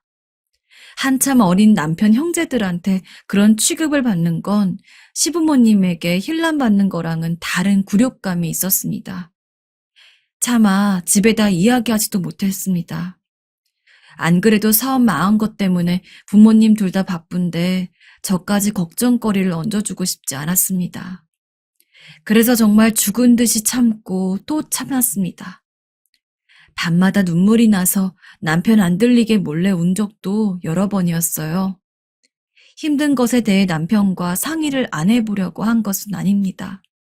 하지만 집이 망하고 나니 남편도 은근슬쩍 시부모님이나 시누이, 시동생이 저를 부려먹고 막대하는 게 맞는 것처럼 굴고 똑같이 저를 무시하더군요. 당신 오늘 일찍 들어와? 내가 알아서 들어올 테니 신경 꺼. 왜 이렇게 잔소리야? 무슨 말만 해도 까칠하게 굴고 아예 말도 없이 외박을 하고 다니는 경우도 있었습니다. 의심이었지만 정황상 바람을 피우는 게 아닐까 싶었지만 물증이 없어 끙끙 앓기만 하는 날들이 지났습니다. 그 지옥 같은 삶을 버틸 수 있었던 이유는 그냥 자존심 때문이었어요. 지금 생각해보면 그때라도 빨리 발을 빼고 나오는 게 맞았나 싶긴 하지만 안 그래도 저는 물론이고 저희 집까지 무시하는 사람들한테 굴하면서 도망치고 싶지 않았습니다. 유방암입니다. 다행히 심각한 정도는 아니지만 일단 수술이 필요해서 최대한 빠르게 입원하셔야 할 것 같습니다. 그러나 너무 오래 속이 썩어온 걸까요? 이상하게 건강이 너무 나빠진 것 같아서 별 생각 없이 검진을 받으러 갔다가 유방암 진단을 받았습니다. 불행 중 다행으로 말기는 아니었고 초기에서 조금 진한 정도였습니다. 하지만 수술이 필요하다고 입원을 하라더군요. 그때 제 마음이 얼마나 벼락을 맞은 것 같았는지 다른 병도 아니고 암입니다. 저는 제가 당장 죽을 수도 있을 것만 같다는 생각에 의사 이야기를 듣고 집에 와서 손 하나 까딱 못하고 벌벌 떨었습니다. 요새 암이야 초기는 병원 치료나 수술로 쉽게 잡을 수 있다고 하지만 어디에나 예외는 있는 거 아니겠습니까? 그냥 열심히 살아왔을 뿐인데 왜 나한테 이런 일이 생겼는지 너무 원망스러웠고 이런 상황에서 제일 내 편이 되어줘야 할 남편도 믿을 수 없다는 현실이 무척이나 서러웠습니다. 마침 그날 남편이 일찍 집에 들어오는 날이라 남편이 오자마자 유방암 진단을 받았다는 이야기를 했는데 몇 기냐 심각하냐 같은 질문을 몇 개 한 남편이 제게 초기가 지난 지 얼마 안 됐고 수술해야 한다는 이야기를 전해 듣자마자 아휴 뭐 심각한 것도 아니네 라며 신경도 안 쓰곤 씻으려고 욕실에 가더군요. 그 뒷모습을 보는데 진짜 갑자기 눈물이 펑펑 나서 방으로 달려 들어가서는 문을 잠그고 그냥 다 들리게 엉엉 울었습니다. 그럼에도 아무런 반응 하나 없는 남편 때문에 안 그래도 아픈 몸이 더 아파지는 기분이었죠. 남편이 저 모양인데 시댁 식구들이라고 제 유방암에 대해서 얼마나 깊이 생각하고 있겠습니까? 오히려 시부모님은 제 유방암 소식을 남편에게 전해 들었는지 전화를 해서는 안 그래도 사정 별론데 심각한 상황도 아니면 행운의 암이지 암. 이라는 말도 안 되는 소리를 짓거리며 수술을 앞둔 저에게 보험은 제대로 들어놨냐? 보험금 받을 생각해야지. 같은 말이나 했습니다. 그리고 남편은 제가 수술을 하는 날 딱 한 번 병원에 들리고 그 이유는 요양을 하든 치료를 하든 연락 한 통 없었습니다. 이쯤 되니 자존심이고 뭐고 저는 도저히 참을 수가 없었습니다.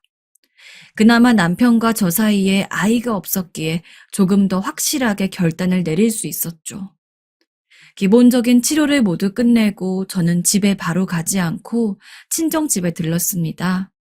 그리고 부모님에게 사업이 망하고 그동안 시댁 식구들과 남편에게 어떤 일들을 당했는지를 미주알 고주알 늘어놓았습니다. 집안 망했다고 타박하는 시부모님, 자기 형제 아내인 나를 몸종 부리듯 부려먹는 시누이와 시동생, 그런 식구들 따라서 은근히 나를 무시하며 내가 수술까지 할 정도로 아팠는데도 코빼기라도 비추기는커녕 관심조차 제대로 내비치지 않는 남편. 제 이야기를 들은 엄마는 그 자리에서 꺼이꺼이 울었고 아버지는 간신히 분노를 삼키는 모습이었습니다. 엄마, 아빠, 저 이혼하고 싶어요. 이혼할래요. 부모님이 저의 이혼 이야기를 적극 반긴 것은 당연한 일일 것입니다. 그렇게 친정에 들렀다가 바로 집에 가서는 거실에서 팔자 좋게 늘어져 TV를 보고 있는 남편에게 바로 말을 꺼냈습니다. 우리 이혼하자고요. 그리고 예상은 했지만 역시나 남편은 제가 이혼 이야기를 한 것에 대해서 한 번이라도 붙잡는다거나 하다못해 이유를 묻는다거나 하지 않았습니다. 오히려 제가 이혼 이야기를 하길 기다렸다는 것처럼 그래 그럼 서류 써놔 라고 하고는 아무렇지 않게 마저 TV를 보았습니다. 솔직히 차라리 그때만이라도 남편이 저를 같은 인간으로서, 아내로서 대우해줬다면 저라고 해도 그렇게까지 이를 갈진 않았을 겁니다. 하지만 마지막까지 절 제대로 봐주지 않는 남편의 모습에 이혼을 하면서 한 가지를 결심했습니다. 바로 이 집 식구들을 몽땅 망가뜨려야겠다는 거였죠.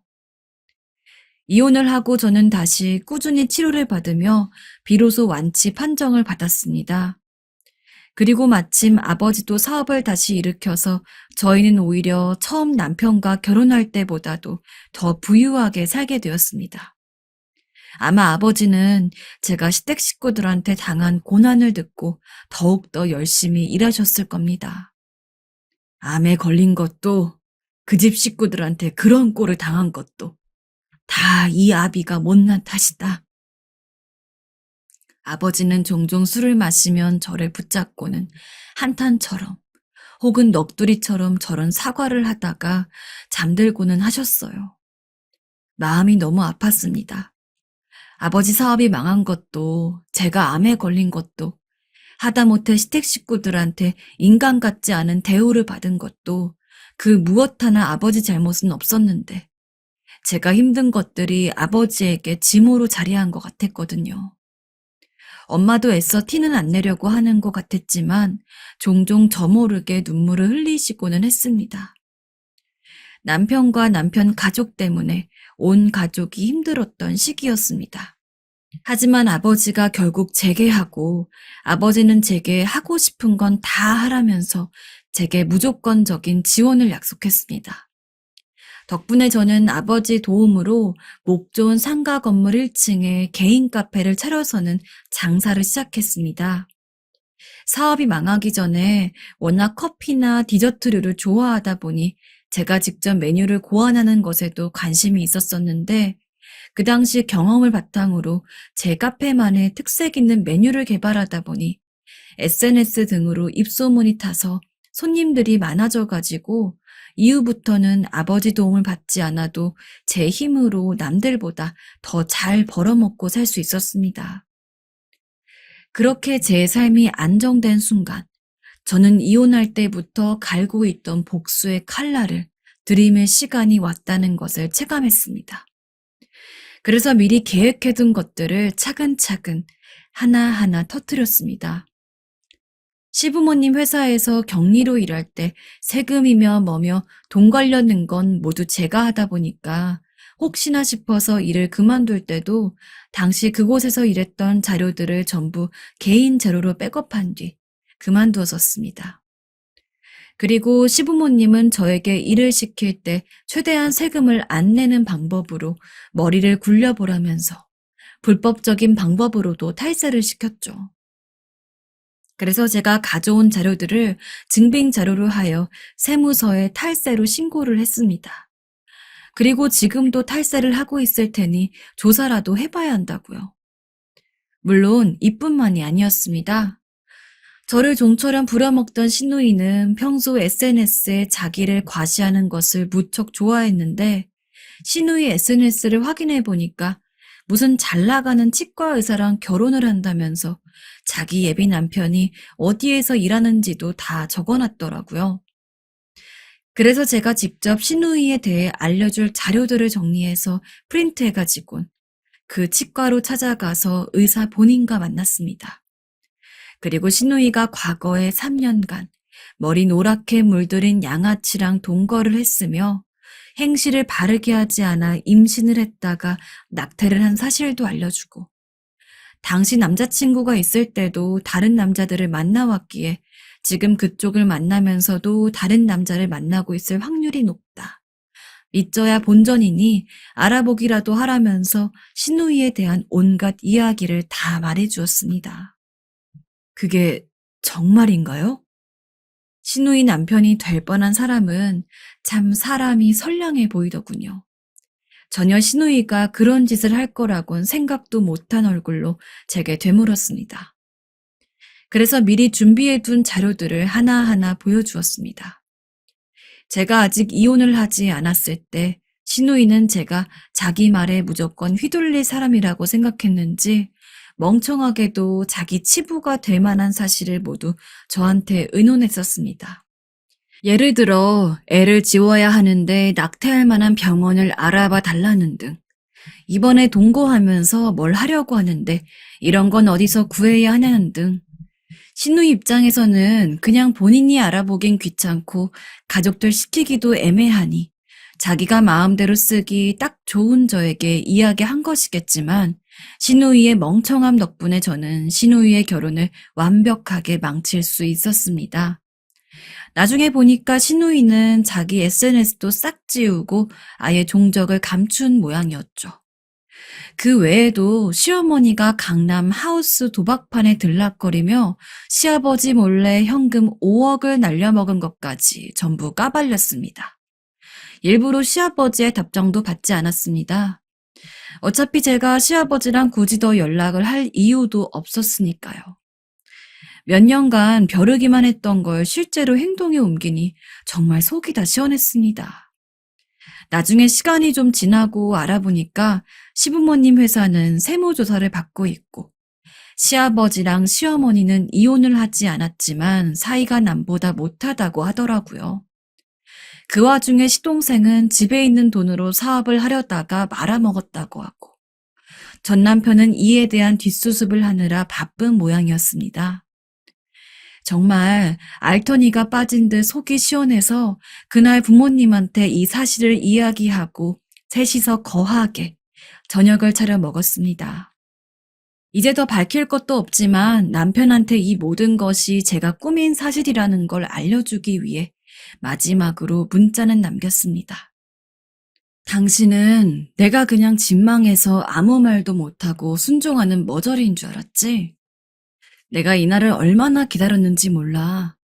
당신네 집 풍비 박산나고 당신이 그 수습하느라 고생한다는 이야기 들으니까 너무 행복해서 문자 보내. 당신 앞으로 똑바로 살아. 솔직히 내가 당한 거 생각하면 이 정도로도 모자란 거 알지. 항상 지켜볼 테니까 행실 조심해야 할 거야. 지금 그때로부터 한 3달 정도 지났는데 뭐 남편이든 시댁 식구든 어떻게 살고 있는지 모르겠습니다. 제가 할 건 다 끝났으니 굳이 더 뭔가 알아보진 않았어요. 그저 바라건대 제 생각보다 훨씬 더 절망적인 삶을 살고 있길 바랄 뿐이죠. 그리고 저는 지금 3살 연하의 회사원과 연애 중입니다. 제가 사장으로 있는 카페에 매일같이 찾아오는 단골 손님이었는데 어느 날 저한테 관심이 있다고 이야기를 했고, 저도 나쁘지 않아서 우선 가볍게 만나보자고 하고 알콩달콩 잘 지내고 있어요. 이 남자와 결혼을 할지는 솔직히 잘 모르겠습니다. 그리고 결혼에 대한 트라우마 아닌 트라우마가 생겼다 보니까 그래도 그냥 지금은 전 남편과 지냈을 때의 고통을 잊고 나름대로 행복하게 살고 있다고 말씀드리고 싶었습니다. 앞으로도 지금만 같은 생활을 할 수 있으면 정말 죽을 때까지 행복하다고 여길 수 있을 것 같아요. 아무튼 제 이야기는 여기서 끝입니다. 다들 어떻게 들으셨을지 모르겠네요. 세상 만사 모든 일은 다 인과응보니까 다들 다른 사람을 무시하거나 나쁜 일은 하지도 마시고 착하게 사시기를 바랄게요. 지금까지 이야기 들어주신 여러분들 모두 복 많이 받으시길 바랍니다. 안녕하세요. 결혼이라는 것은 참 알다가도 모르는 것 같아요. 제 선택에 책임을 지겠다고 열심히 살아오긴 했지만 굴곡이 자꾸 생기다 보니 힘들더군요. 60대가 된 이 나이가 돼서 주변을 둘러보니 저만 그런 생각을 하며 결혼 생활을 해온 건 아닌 것 같습니다. 제 이야기를 들어주실래요? 저와 남편이 결혼하게 된 데에는 저희 아들의 역할이 컸는데요. 이른바 이 아이가 먼저 생겨서 결혼을 하게 되었다는 겁니다. 초반에 저는 그다지 결혼이 하고 싶진 않았고 남편이 썩 마음에 들었던 것도 아니었습니다. 하지만 친구 소개로 만나게 된 남편은 첫 만남부터 저에게 반했다더군요. 나중에 결혼하자는 말을 들었을 때 왠지 성급하다 싶었지만 당시 본인의 눈에는 제가 무척 마음에 들었나 봅니다. 매번 꽃을 사오고 그야말로 열렬하게 저에게 구애를 했던 남편은 이런 말도 서슴지 않았어요. 지영 씨 같은 분을 만나려고 제가 이때껏 기다려왔나 봅니다. 다시 생각해보면 그 말에 제가 넘어가지 않았어야 했는데 되돌릴 수 있다면 돌리고 싶어요. 이런 말을 한다는 것은 그 이후의 제 삶이 마음에 들지 않는다는 것을 말합니다. 정말 뭔가에 홀린 듯 뭐든지 급격하게 진행해 나가는 남편의 손에 이끌려 어느덧 아이를 먼저 가지게 되었고, 그러다가 결혼도 빠르게 하게 되었어요. 가족들은 다들 여지없이 못마땅한 반응이었어요. 당시 저희 친정 어머니의 말이 아직도 생각이 납니다. 아무리 그래도 그렇지, 좀 더 만나보고 결정할 것이지. 너무 성급한 거 아니냐? 아니에요. 저는 결혼하고 싶어요. 이 사람이어야만 해요. 지나보면 저보다 갑절의 세월을 사셨던 친정 어머니의 말은 100번 맞았다는 생각이 듭니다. 그 생각을 지금 어머니의 나이가 되어 하고 있으니까요. 제가 이렇게 남편에 대한 불만을 토로하게 되는 것은 이유가 있는데요. 멀쩡한 직장을 다니고 있으면서 건실해 보였던 그 사람에게 그럭저럭 만족하며 초반에는 좋은 감정과 존경하는 마음을 갖고 있었어요.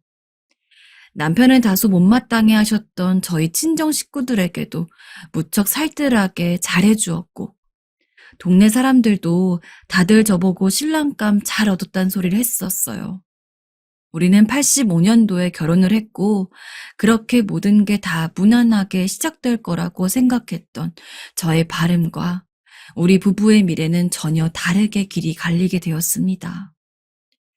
다시 생각해봐도 이날 오전의 풍경을 못 잊겠고 아직도 소름이 돋는 게 느껴집니다. 제 인생이 완전히 뒤틀리는 날이었으니까요. 저는 얼마 지나지 않아 아들을 낳게 되었고 집에서 홀로 아기를 돌보며 잠을 잘 못 자고 있던 시기였습니다. 몹시 피곤하고 지쳐 있었는데 평소 저녁쯤이면 퇴근하는 남편이 대낮에 일찍 들어오는 것이었어요. 당신 이 시간에 웬일이에요? 어, 오늘 좀 일찍 퇴근했어. 저는 문간에 나가보지도 못하고 안방에 누운 채로 남편에게 말을 거느라 당연히 혼자 들어온 것일 거라고 생각했어요.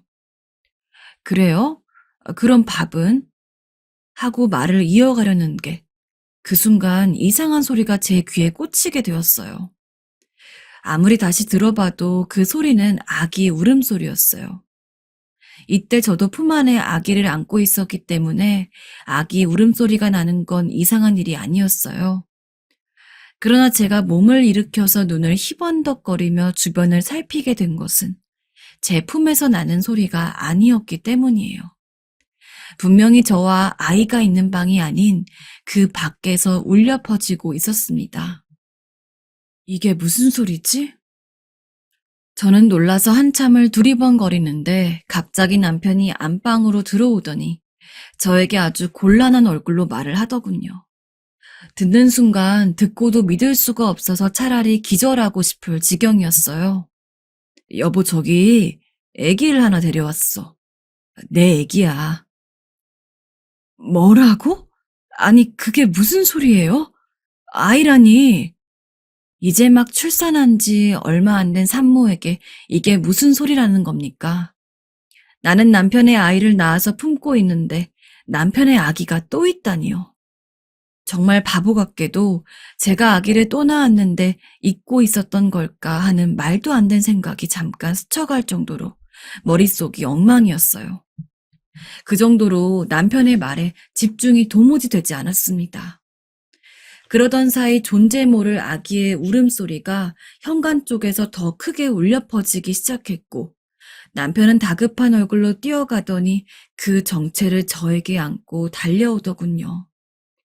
보자기에 쌓여있는 한 아기가 울다가 저를 땡그라니 쳐다보고 있더군요. 딱 봐도 신생아는 아니었고 기럭지가 더 길어 보였어요. 2살 남짓 되어 보였고요. 여보, 그게 놀랐지. 미안해. 이게 무슨 소리야? 양옆에 애기들이 연달아 놀래서 우는 소리도 내버려둔 채 남편을 윽박질렀어요. 당신 만나기 전에 알던 여자인데 그때 그렇게 오래 만나지 않았는데 아기를 낳았다지 뭐야. 회사에 나타나선 아기를 주고 가버렸어. 받지 않으면 회사에다 알리겠다고. 정말 미안하다. 듣자 하니 예전에 연애했던 여자가 아기를 낳았고 남편 회사에 와서 대신 키우지 않으면 혼외자를 둔 남자라고 다 소문을 내겠다며 협박을 했다는 겁니다. 하다 너무 기가 막히더군요.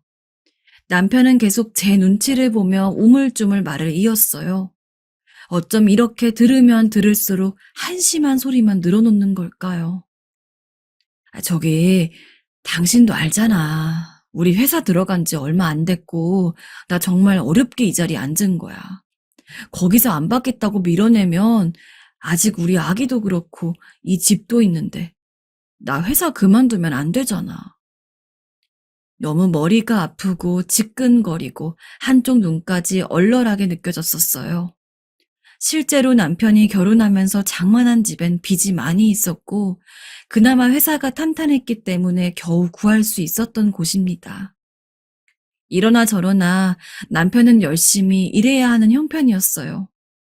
그렇게 우리 세 식구를 위해서 알콩달콩 살아갈 날만 생각하고 있었는데 갑자기 눈앞에 떡하니 혼의 자식을 데려온 남자를 어떻게 해야 되는 건가요? 어쩔 수 없다는 것을 알긴 했지만 생각할수록 너무나 분했어요. 저는 그저 한 남자와 가정을 이루겠다는 생각으로 결혼을 해서 아기를 낳아 키우고 있는데 갑자기 다른 여자 사이에서 낳은 애를 같이 키워야 하는 입장이 되어버렸어요. 너무 기가 막혀서 한창 울며 보채는 아들에게 젖을 물릴 생각도 하지 못하고 저는 멍하니 있었어요. 아무런 대답도 못하고 허공만 보는 저에게 남편은 정말 듣기 끔찍한 말들만 늘어놓았습니다. 여보, 내가 더 잘할게. 우리 이렇게 열심히 살면서 내가 더 승진도 하고 노력할게. 같이 도와주고 할 테니까 어떻게든 이렇게 넷이 살아보면 안 될까? 뭐라고요? 솔직히 남편은 우리 친정 어머니에게도 너무나 잘했고 저희 가족들에게 마치 새로운 아들이 들어온 마냥 살갑게 굴며 잘해왔어요. 저도 그런 사정을 잘 알고 있고 이런 부분에 대해서는 매우 고맙게 생각했어요. 하지만 얼굴도 모르는 전 여자와의 사이에서 저렇게 애를 낳아놓고 이제 몸도 제대로 추스르지 못하는 신생아를 키우고 있는 회복도 다 못한 산모인 저에게 같이 키우라니요. 천하에 누가 온다고 해도 저는 이 제안을 받아들일 수가 없었어요. 당시 저는 밤마다 우는 아기를 돌보며 먹이며 제대로 밥도 못 먹고 살도 엄청나게 빠져 있어 안 그래도 잠시 친정에 다녀올 생각을 하고 있었어요.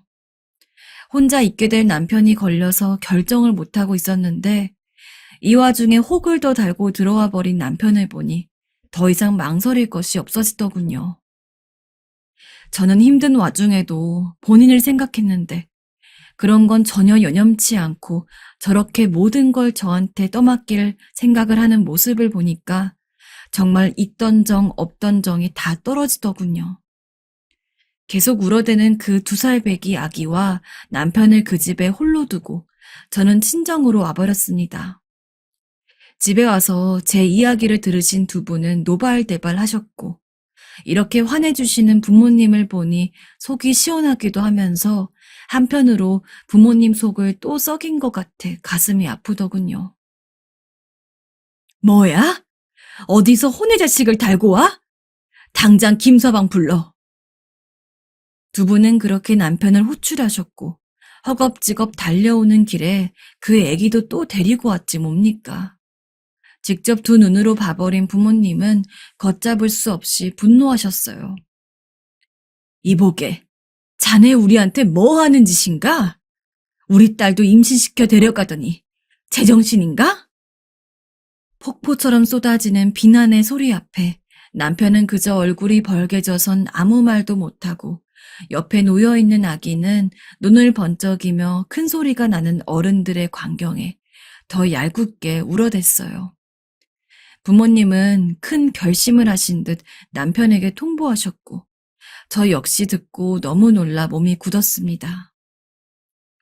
그냥 자네 우리 지영이랑 이혼하게. 내 자식이 남의 자식 키우는 꼴은 못 보네. 저도 속으로 생각하긴 했지만 막상 덜컥 이혼을 한다고 하니 겁이 나기도 하더라고요. 남편은 완전히 저 자세로 벌벌 떨면서 빌기 시작했어요. 장인어른, 장모님, 잘못했습니다. 제발 이혼만은. 그러면서도 저렇게 이혼을 원치 않는 남편의 모습을 보니까 부하가 치밀기도 하고 어쩜 저렇게 저를 기만할 수가 있는지 화가 멈추지 않았습니다. 일단은 저도 부모님의 의견에 따라서 이혼 진행을 생각하기로 했는데 문제는 신혼집에 아기 짐들이랑 온갖 것들이 다 있었거든요. 그걸 다 친정으로 옮겨와야 하니 거리도 꽤 있는 편이라 상황이 복잡해질 생각에 머리가 아팠어요. 너무 화가 나서 아기 집 간소하게 들고 즉각 이쪽으로 왔기 때문에 이혼을 하건 안 하건 신혼집에 다시 가서 얼마간은 처리를 해야 했습니다. 부모님이 무척 걱정스러워 하시긴 했지만 일단은 저도 그 집에 가서 정리해야 할 것도 있고 아기 분유며 옷들이며 이것저것 가져오긴 해야겠더군요.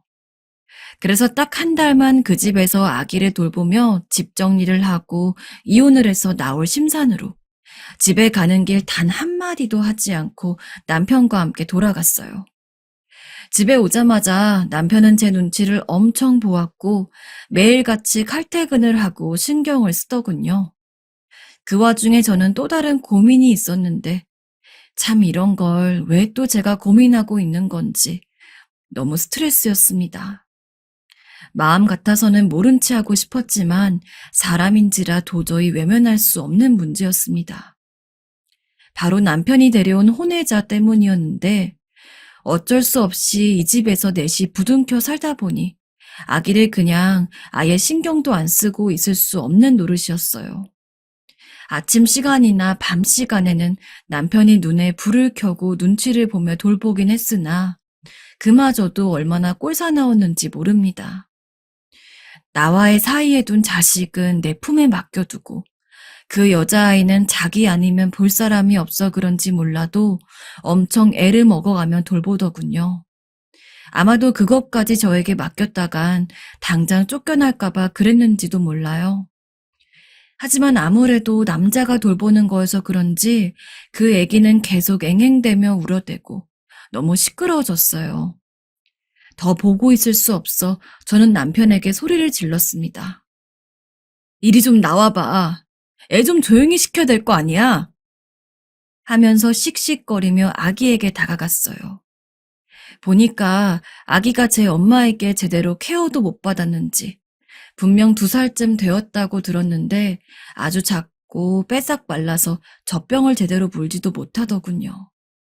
모유는 당연히 못 먹어봤을 거고 이제 이유식을 먹어야 할 시기인데 엄마 손을 못 타서 그런지 분유로 이제껏 연명했나 봅니다. 얼핏 보니 저것도 생명인데 가까이서 보니까 저 어린 게 뭔 죄인가 싶기도 했어요. 우리 애기는 젖을 먹으며 꿀꺽꿀꺽 잘만 자라고 있는데 그 여자아이는 개월수가 훌쩍 나는데도 못 먹어서 그런지 체구 차이가 크게 나지 않더라고요. 마음 같아선 그럴 이유가 없었는데 결국 저도 사람인 건지 아니 엄마여서 그랬는지 몰라도 그 아기가 이유식을 먹을 때까지만 같이 젖을 물리기로 했어요. 솔직히 꼴도 보기 싫었으나 당장 옆에서 생명이 이렇게 자라고 있는데 어떡하겠습니까? 내 자식이 소중한 만큼 남의 생명도 함부로 여기면 안 될 것 같아서 남편은 정말 끔찍하게 미웠지만 그 아기를 안아 올려 작은 방으로 들어갔고 그렇게 젖을 먹였습니다. 몇 번이나 도와줘야 하나 말아야 하나 고민을 하다가 내린 결정이었는데요. 친정 어른들은 당연히 이혼 준비를 하고 있는 줄 아시니 이런 이야기를 꺼내봤자 더 화만 부추길 것 같아서 그냥 조용히 먹였네요. 이런 와중에 제 아들은 어느새 낮 시간마다 같이 있는 이 여자아이 손을 잡아가며 좋아하고 저도 때마다 이 아기를 안아 올려 같이 먹이다 보니까 처음에 엄청나게 끔찍하게 여겨졌던 감정은 아주 조금 사그라들었습니다. 그러던 어느 날 도대체 무슨 운명의 장난인지 발목을 잡혀버리는 일이 일어났어요.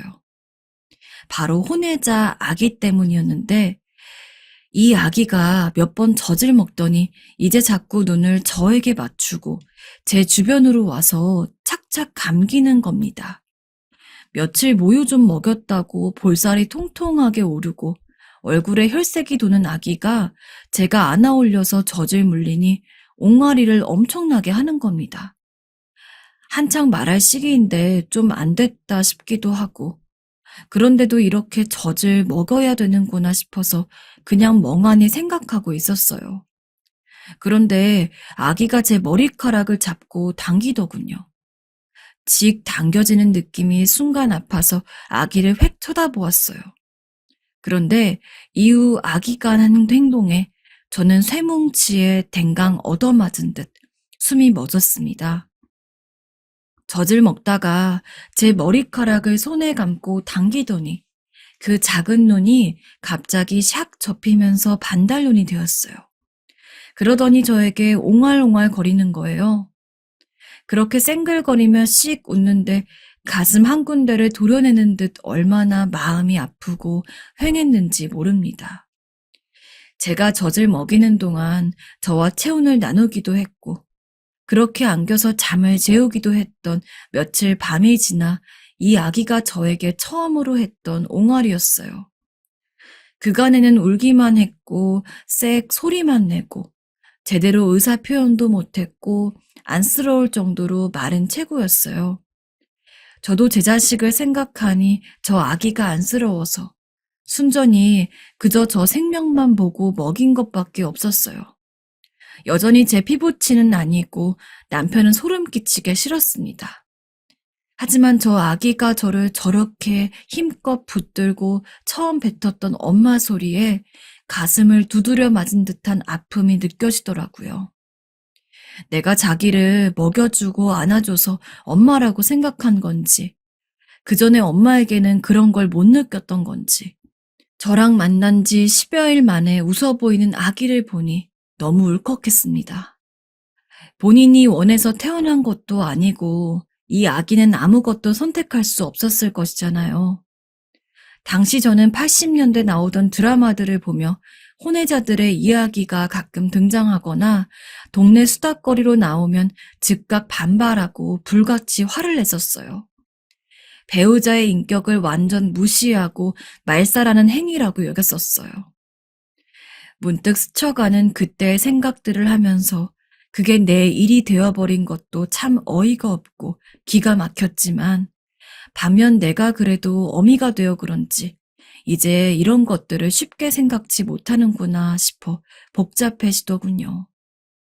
결국 저는 결론을 내려야만 했습니다. 이렇게 살 것인지 저렇게 살 것인지 둘 중에 하나는 꼭 정해야 했어요. 그리고 다시 생각해도 믿을 수 없는 이게 정말 내가 내린 결론인지 헷갈리는 결심을 하게 되었어요. 여보, 저 아기 키우기로 해요. 남편은 제 얼굴을 몇 번이나 들여다보며 믿을 수 없어 했습니다. 그렇게 해서 이혼은 물 건너갔고 어찌됐건 저를 만나기 전의 일이고 남편도 여러모로 협조한다고 했으니 그렇게 애 둘을 키우기로 했습니다. 물론 친정 어른들의 반발은 엄청났어요. 이럴까봐 신혼집으로 다시 안 되돌려 보내려고 했는데 내가 따라가야 했어. 친정 어머니는 가슴을 치며 우시고 아버지도 만만치 않게 분노하셨어요. 남의 자식 키우는 게 쉬운 일이냐? 김서방 보고 우리 집 다신 드나들지 말라고 해. 부모님의 입장도 저럴만 하다고 생각하며 저는 깊은 한숨을 내쉬며 몇 번이나 남편에게 당부했습니다. 당신, 내가 오늘 이 결심한 거 잊지 말고 똑바로 살아요. 조금이라도 허튼 수 보이면 난 애들 다 놔두고 이혼할 거예요. 그래, 그래 여보. 정말 고마워. 남편은 엎드려서 몇 번을 허리를 숙여가며 어쩔 줄 몰라 했습니다. 그렇게 저는 이 아이들을 둘 다 내 자식처럼, 친남매처럼 키우게 되었어요. 아들은 전혀 이런 배경을 알지 못하고 저도 혹여나 제가 말실수할까 싶어 아이들 어린 시절부터 말을 조심했어요. 꼭 이 여자아이만을 위한 것이 아닌 제 아들 교육상으로도 친남매가 아닌데 함께 자라가야 한다는 것을 이해시키기 힘들어서 그런 것도 있었어요. 많은 부분들을 감수하고 생각하면서 이제 더 이상 남의 자식이 아니라 그냥 내 딸이라 생각하며 품고 살기로 했습니다. 여자아이와 남자아이를 키우는 것이 다를 것이라고 생각은 했지만 갈수록 딸아이는 정말 손갈 것 하나 없이 멀쩡히 자라주더군요. 이 아이에게도 딱히 말을 하지 않았어요. 저에게 그렇게 웃음을 보이던 아이에게 나는 실은 네 엄마가 아니라고. 네 아빠가 네 친엄마 사이에서 너를 낳았고 나는 너와 전혀 상관이 없다는 말을 하기 힘들더군요. 그만큼 저도 어느새 아이에게 마음을 주게 된 것 같기도 했어요. 딸아이는 남동생을 끔찍하게 잘 챙겼고 학교도 손수 챙겨 데려가면서 왔다 갔다 하더군요. 둘이 학년차도 거의 안 나는지라 학교도 함께 잘 다녔습니다. 다만 매번 다치고 사고를 치는 아들 때문에 저는 매번 학교에 불려가기 일쑤였어요. 단순히 활동성이 많다고 생각했는데 아니었어요. 아들은 불량한 친구들과 어울려 다니면서 학교 수업도 제대로 받지 않고 간신히 졸업할 정도였습니다. 반면에 딸아이는 수시로 학교를 일찍이 입학했고 공부도 열심히 했어요. 엄마, 나 이번에도 100점 맞았어. 내가 1등이야. 정말? 아휴, 잘했네. 엄마 기쁘게 해주고 싶었어. 딸아이는 애교도 참 많았고 늘 저희를 기쁘게 해주는 말들을 많이 했어요. 그런 딸 덕분에 분위기가 사르르 풀어져 좋아지고는 했죠. 게다가 남부럽지 않은 직장에 들어가 엄마 아빠가 우리 남매 키우느라 너무 고생이 많다며 첫 월급을 우리에게 통째로 주기까지 했습니다. 저는 이 아이를 위해 숟가락을 하나 더 준비해서 챙겨 먹였을 뿐, 그 외에 크게 마음을 못 써주었는데 정말 그뿐이었는데도 이날 저희에게 한 말이 잊혀지지 않습니다. 엄마, 우리 키우느라 힘들었지. 엄마 덕분에 이렇게 컸어. 고마워, 엄마. 똑같이 배에서 나온 자식도 아니고 엄연히 다른 아이들이긴 하지만 너무나 확연하게 차이가 나더군요. 꾸깃꾸깃한 돈이 아닌 그마저도 은행에서 새로 바꿔온 빳빳한 200만 원을 제 손에 안겨준 딸. 그대로 고이 받아 넣어두었어요. 그러나 막상 제 배에서 나온 아들은 정말 시종일관 저를 잠시도 편하게 두지 않더군요. 다음날 정말 한심하다 못해 밖으로 쫓아내버리고 싶은 사건이 일어났기 때문이에요. 아침에 은행에 가려고 보니 보석함에 넣어둔 돈이 봉투째 사라진 거였어요. 온 집안을 다 들썩여가며 찾아도 알 수 없었고 딸이 준 돈을 잃어버렸다는 생각에 하루 종일 황망한 기분에 휩싸여 있었습니다. 결국 저녁에 집에 들어온 식구들에게 저도 지쳐서 울먹이며 말을 했어요. 안 되겠어. 경찰에 신고해야겠어. 그런데 그 말을 듣자마자 아들의 안색이 변하더니 저를 급히 끌고 안방으로 가는 것이었어요. 어째 낌새가 좋지 않고 불안했는데 하는 말을 들어보니 역시나였어요. 말이 끝나자마자 당장 뺨을 올려붙이고 싶었습니다. 엄마, 무슨 신고야. 사실 그거 내가 가져간 거야. 누나 돈 잘 버는데 그깟 돈 더 벌면 되지. 뭘 신고까지 해. 왜 이렇게 일을 크게 벌려? 어쩌면 이렇게 제 속을 가만두지 않고 썩이는 걸까요? 정말 집 밖으로 내쫓고 싶었어요. 사과 한마디 없이, 그걸 갚겠다는 생각도 없이, 마냥 집에 있는 돈을 뜯어내가며 축내는 아들을 보니까 무자식이 상팔자라 느껴지더군요. 그러던 중 저희 친정 어머니가 뇌졸중으로 인해 갑자기 쓰러지는 사고가 생겼습니다. 제가 다시 결혼 생활을 이어가면서부터 늘 못마땅해 하셨고, 딸아이를 볼 때마다 외면하시고 인사도 받지 않으셨는데요. 저는 한창 바쁘던 중에 어머니가 병상에 눕게 되시니 정말 정신이 하나도 없었고, 친정의 죄인이 된 남편도 제대로 들여다보지 않고 있으니 너무 속상했습니다. 거리도 너무 멀고 생활에 매여 잘 찾아가지도 못하게 된 상황이 너무 마음이 아파 밤에 몰래 울기도 했어요. 그 와중에 아들은 친구들과 놀러 갔다가 누군가와 시비가 붙었고 그만 경찰서에 불려가게 되었어요. 친정 어머니 병문안도 못 가고 있는 상황에 아들 경찰서에 따라가야 하는 상황이 너무 기가 막혀 걸을 힘도 없었습니다. 근데 그때 딸아이의 전화가 걸려왔고 이어진 딸의 말에 저는 거리 한복판에서 울음을 터뜨리고 말았습니다. 엄마, 내가 지금 할머니한테 가고 있어. 할아버지도 아프셔서 오늘 못 오시나 봐. 내가 할머니 식사도 봐드리고 챙겨드릴게.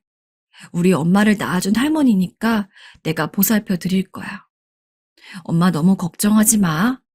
저희 어머니는 딸아이가 못 내미워 한 번도 안아주지 않으셨고 늘 꼴배기 싫다며 저리 가라고 하셨어요. 아이가 무슨 죄냐고 감싸 안는 저에게 너도 보기 싫으니 오지 말라고 하셨었는데요.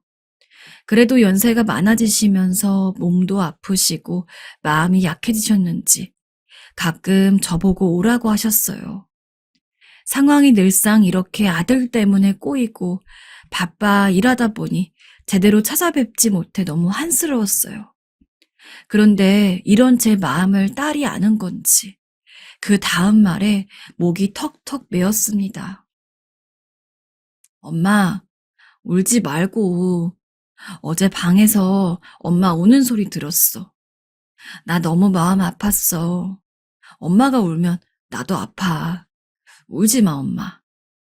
한창 고민을 하며 품에 안았고 결국 내 곁을 내주기로 결심했던 낯선 그 아기. 그 아기가 저를 엄마라고 불러주는 바람에 저도 모르게 엄마가 되었고 자라는 내내 그리고 지금 이 순간까지 엄마와 딸로 살아가게 되었습니다. 내 생때 같은 친자식보다 나를 더 잘 알고 함께 느끼는 이 아이를 어쩌면 좋을까요? 진짜 피부친 아들보다 딸아이가 저에게 준 사랑과 위로는 이루 말할 수가 없습니다. 매 순간마다 이 아이가 저를 지탱해주지 않았더라면 저는 매번 사고치는 아들 뒷지적거리를 하는 이 낯선 삶의 풍파 속에서 정신을 잡기 힘들었을 거예요. 아직도 새삼 이 아이와 저의 만남이 무엇인지 신을 믿지 않지만 신에게 가끔 속으로 묻게 됩니다. 처음에는 인생의 벌처럼 느껴졌던 이 아이를 이제는 신이 준 선물이라고 믿고 싶어요. 이렇게 생각을 해도 되는 것일까요? 아마도 되겠죠. 그런데 얼마 전엔 딸이 저에게 이런 말을 하더라고요. 사실 자기가 친딸이 아니라는 걸 할머니를 통해서 다 알고 있다고요. 언제부터 알았냐 물으니 그저 웃으며 자기는 다 괜찮다고만 합니다. 저는 그런 딸에게 너무 미안하고 죄스러운 마음이 들었고요. 어떻게 혼자 그 모든 고통을 감내하고 있었던 것인지, 딸아이를 더 사랑해주지 못한 과거가 문득 후회스럽기도 합니다. 이 사연 마지막으로 딸에게 사랑한다고 고맙다고 말하며 마무리하고 싶습니다. 여러분들도 가족과 소중한 시간 보내시길 바라며 사연 들어주신 분들 모두 감사드립니다.